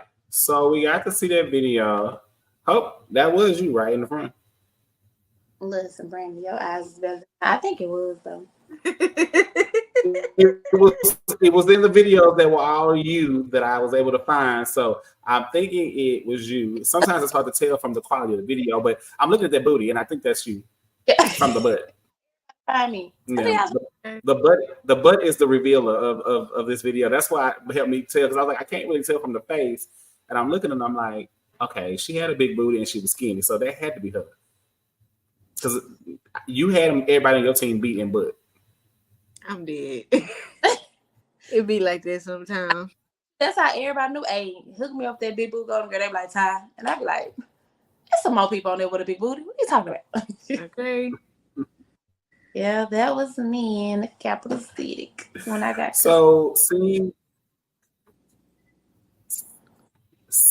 this video, and I've actually seen the video that you injured yourself on the field. You've shown that to me before, but seeing this video and seeing, just kind of flashbacking through the year or your years, how does it make you feel to, see this moment, which is a very big game for y'all? I could have went hard. Like this is almost big as homecoming, right? Yeah, definitely. Capital City Classic is the biggest homecoming. I could have went harder. Like I said, I always was fighting a lot of stuff and under a lot of pressure, like of thinking about what everybody else wanted me to do as captain instead of as captain just leading and knowing that they got to do what I want to do. Or if I throw a count and I know she don't, they back there talking about me. And it was just like, even if it wasn't the case, it was always their case. Because like I said, it was just me. And I feel like, did I do this right? Every count, I used to be like, okay, let me throw something that they might like, and let me. It was just a lot of pressure, and I look to Synovia, and she'll look at me like she'll motion a count for me to do. I'm like, okay, well, I gotta do that count. So, did you create any counts? No, my creative juices weren't flowing then. They started flowing later. And I don't know if it was because like everything was given to us, like. I don't think I was ever taught that either because when I was in high school, all our counts came from Valley or Alcorn. And when I got the Alcorn, I remember us creating an account and it was so funny. They were like, everybody hit a 2, do a 1, 2. And so we did a 1, 2, and I'm like, what's that? They were like, all right, that's an A count. I was like, what? And we just put the 1, 2. So I think on a creative side, I was never taught until I got older and I got the graduated from college, and then I started dancing on an alumni team where I was like, oh, this is kind of cute, the stuff I'm doing. I started stuff because somebody showed me, like, if you put these counts together, this was happening, this was, instead of just like, because a lot of the counts that we had were, I'm gonna take this 4 count, one girl will take this 4 count from her school and then add your 4 count instead of it all like just being original. I never knew how to start it from scratch. Okay. And I think a lot of that is kind of more current to the time. I don't think that was just y'all. I think that was kind of the times across most of the schools that counts had just kind of been made up over the course of time. Now you have so much push on the creativity, on the originality and all of that, because you hear that debate all the time, like, oh, they got a count that looked like this, and who had this count first? Because you will see in the early 2000s and the 90s, there were similarities in counts from across the board. There you would see the same 1, 2, 3, 4 in somebody else's count across the board, but you also have to remember there wasn't a lot of social media or videography back then too. So it's easy to have picked up a count or to even be inspired by a count and think nobody would catch it. And now you see some of those historical counts passed down, and it's like I know they talk all the time about one that the Stingettes do, that Grambling has, and you just see the cross between the count. And you will look at some other schools and notice that there are similar motions in their accounts that kind of have carried over from years, and these are older accounts. So I think that kind of came across the board in that time frame and in that era period. I don't think it was just y'all. I think that was just that time frame. Yeah, it was. Okay, well, look, Quay, any last thoughts I know you weren't here the whole time, but you got some good questions in. Any last thoughts, Quay? No, because I'm not gonna hold you against your will. I know it's in a week, so y'all gotta work, so I'm not gonna do that. If it's a nice juicy one, I answer it for you. Let me see. Look, don't tell me that. Let me see.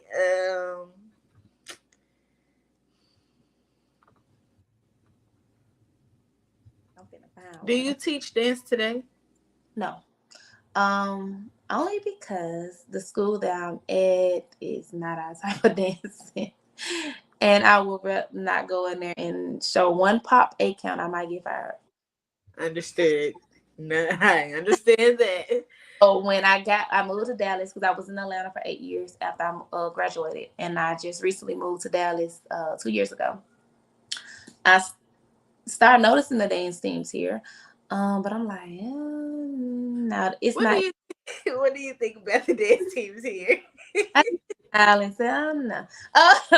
So I almost had the opportunity at Carter High School, but I'm like, look at him. He done found the dresses, guys. He childish. Brandon childish. She was escaping. No, I'm efficient is what the word is. I'm efficient. Childish is the word. That's a cute little dress. You play so much, and we up there.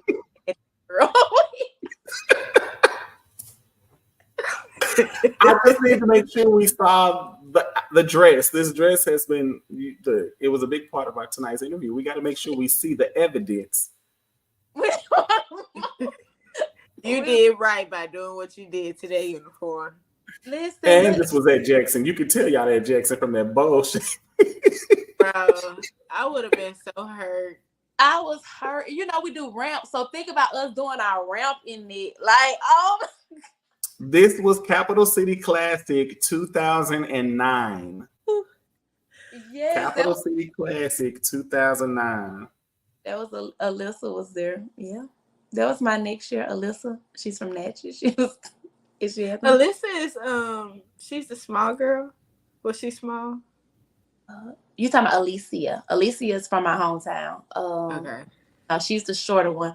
Alyssa, she's from Natchez. She's like my skin color and almost like my height. Mm-hmm. Yeah, that's who led us in with those uniforms. But what was he thinking when he picked that? I don't know. Embarrassing us. I don't know. Because I would have. Didn't see the uniforms. Like, we just had, and Snow was like, Ty. And I was like, what? She held that dress. I was like, that's for the twirlers? No, I said, that's for the flag girls. I said, that's cute. She was like, I was like, Obia, stop playing. I was like, oh, that's. He said, no, not the flag girls. It's for y'all. The flag girls was gonna be so lit in them fringes. I was just like, Zenobia, no. And then, but Zenobia warned us. She was like, y'all better get that uniform out the way. And we was like, we just gonna keep doing it. I would have acted like I didn't know where it was at. It would have been right in my face. We did that. I don't see it, Prof. I don't see it. Don't see it. Griff is so funny, man. He rest in peace. Griff did not care. Griff didn't care about nobody's feelings. I used to be like, Griff, we really got to wear this. Please leave me alone, Brandon. And look, baby, but that dress is moving though. Moving. Look at. I ain't gonna lie. When it move, it look good. It's kind of sexy when it's above the thigh, but when y'all sit down, it's just hanging. It look good when it move though. Y'all better bud. And look at me. Yeah, that's a list. Get it. And then the boots, baby. Don't play with the gold spray painted boots. Okay. I love when y'all wear them boots.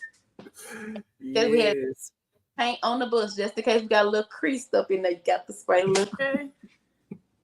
Oh, I wonder if they could do that. Buy the white boots and have the spray on gold. Oh my God. Yeah.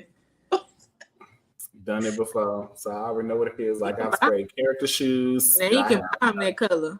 I have glittered character shoes. I have done boots. Baby, look. How did we throw that over We have done jazz boots. Baby, uniform? look. If you ain't spray painted your shoes, you ain't danced for real. That's just my opinion. Now they come spray painted or pre-painted for you. They got it so easy. Because let me tell y'all, baby, that was a whole practice. Spray painting shoes, and glitterizing them, and doing all things. That's and a then whole practice. out because we had just got the new band hall, and I'm still like snitching on my sisters to this day. But somebody sprayed them boots, and they ain't put that cardboard under it.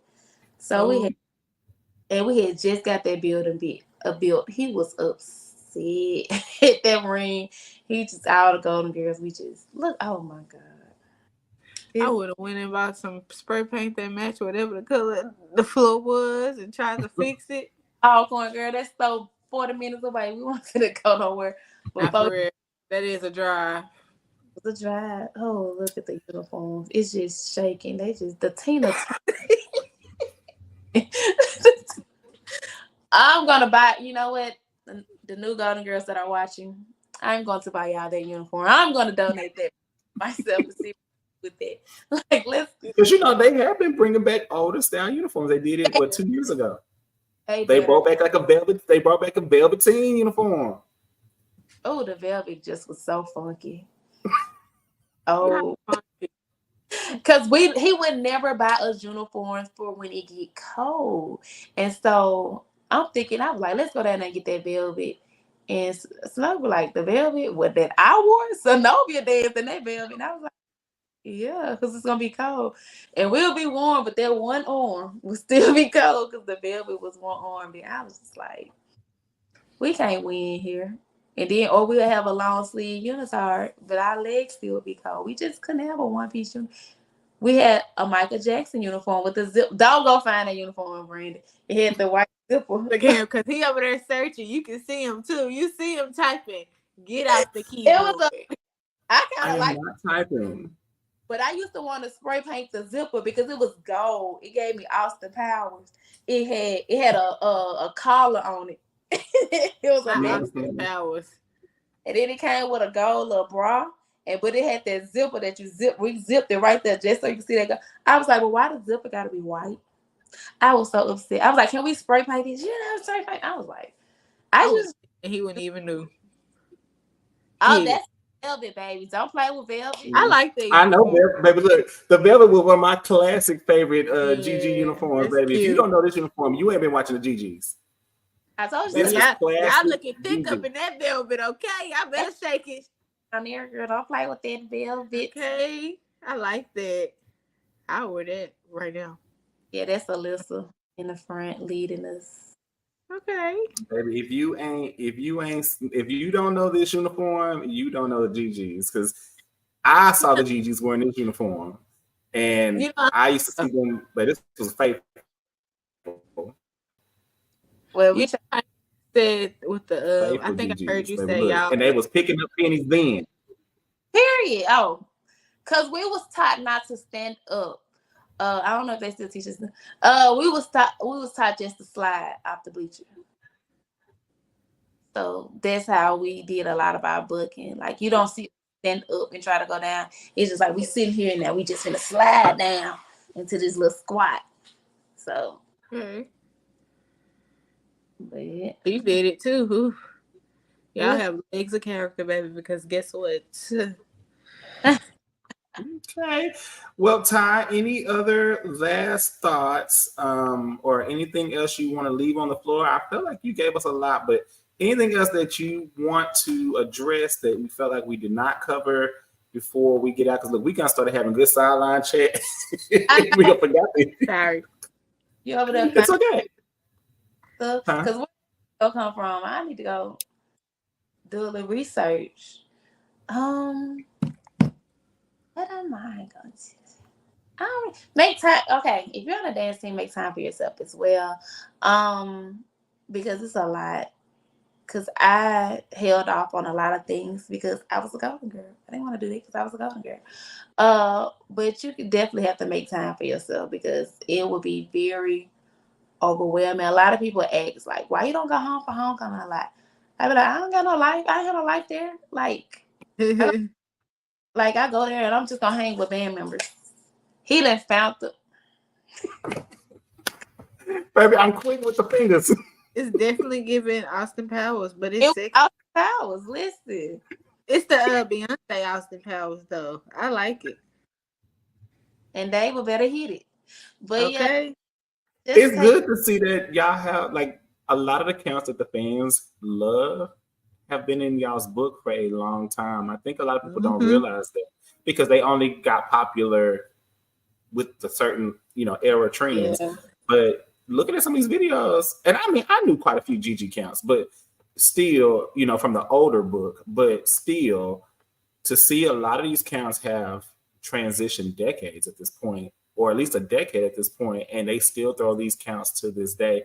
I mean, I know my favorite Gigi counts, but I know I'm from I'm old. I'm from early 2000s, and I can still call the GGs. I can still call the counts, but I see them throw those counts today, and it's like, it's amazing to know that you can create something that can last beyond your era, years, time. And it's just like a little homage. I know that has to be, I get excited when I see a team that I used to coach do something that I taught choreography for. That makes me so proud to see that a piece of me is still there or, affecting the team today. And to see, y'all still have that history of your book is not just what they see in the new counts. Y'all are running book from decades ago. Yeah. That's a real history. And back on the ground too, ripping. They was humping the ground before me. They was on the dog stand. I see they bringing that back. I'm like, okay, y'all better reach back because that's back. That's even before me. So that's good. Like I love that about them. All right. Well, y'all. Anything else, Ty? Yeah, just enjoy. To all the dancers out there, just enjoy the years because I know you want to go to the parties. I know you want to get involved. Like, let's speak of it. I know it's okay to miss out. It's okay because I was like just like now. I wish I could do it over. Like I really wish my time at Alcorn I could do over. But when I was at Alcorn, I'm like, oh, I'm sick of practice. I can't do nothing. Like, but just live in the moment. You're gonna forever be remembered. Because I do occasionally have people like, okay, that's Ty the Golden Girl. I'm like, oh, I'm old. You still remember me?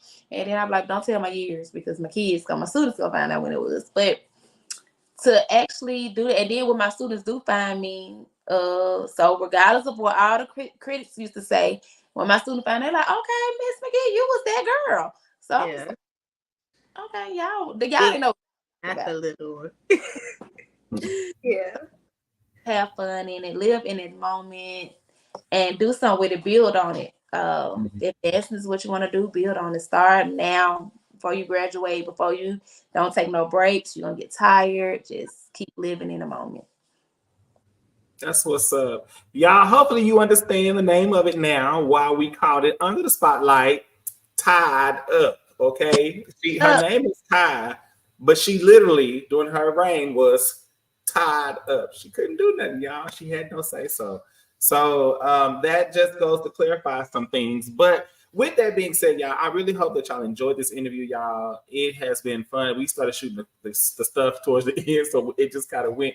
But that's neither here nor there, y'all. She has been gracious enough to grant us this interview and to, give us some details that we might not would have known. Because again, she was the last captain in an era of leadership there. She was the last captain of the Griff era before the Mary era came. So, I mean, that to be the end of an era, to be right there as a leadership shift is happening, we've seen it in any program. It's a rough shift. It changes a lot of things because the direction, the views, how we see things change with the leadership. So she was a part of that leadership change and she had to weather the storm, but she still got to do it. And she came back and still did another year after her captain year and told her story. Okay. She told her story. So hopefully, you'll go back and watch some of those videos. They're out there on YouTube. Okay. Go out there, watch some videos, go dig up some of the GG history, get to know it beyond the YouTube mania years, and go back and really see some of this footage that was camcorder footage that's now on YouTube. But go look at the camcorder footage. You'll really get to understand this team in a way that you may not if you only have been watching the golden girls of the YouTube era. So go out there and look. Like I said, there's a lot of camcorder footage out there that has now been put on YouTube. And again, there's so many great moments out here that you would miss if you didn't know the history of the team. So definitely check it out. Thank you, Ty, again, for a wonderful interview.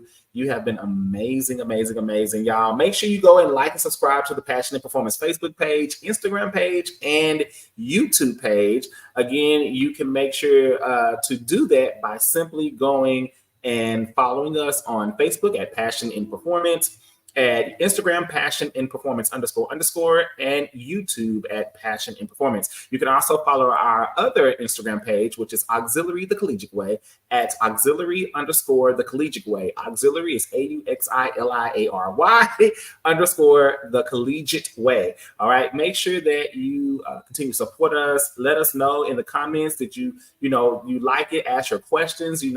We can get it to Ty. Do you have any other questions that we didn't ask? We can get it over to Ty, and she can definitely respond, or come over in the comment section and let y'all know, or light y'all up, because she'll do both. All right. And let y'all know how she's feeling. Look, girl, y'all picked on back in the day. Now I'm a grown woman. Okay. And and to continue to do it out there, and also suggest other people you want us to reach out to get interviews. Trust me, y'all, we've reached out to quite a few. We got some things hopefully lined up if everything comes through. But any other interviews you would love us to get, and other people you would like us to talk to, we want to continue to bring you and educate you on not only the person, but on their journey throughout the team, because I think there's a lot of vantage points we don't see people and teams from that, and not to be salacious, but just to understand that sometimes everything's not always as what it seems. Okay, you may see me in the front, but just because I'm in the front don't mean I have a say-so all the time. I'm just the person in the front, and we found that out tonight. So with that being said, y'all, we appreciate y'all so much. Don't forget that you can also stream us on Spotify and Apple Podcasts at State of the Auxiliary over there. Look, it has been such a great time, Ty. We honestly appreciate you. It was a good time. Thank you for telling your story and sharing it with us. All right, y'all. We are about to get out of here. So with that being said, y'all, we're going to bid you adieu and say bye, y'all. Bye, y'all.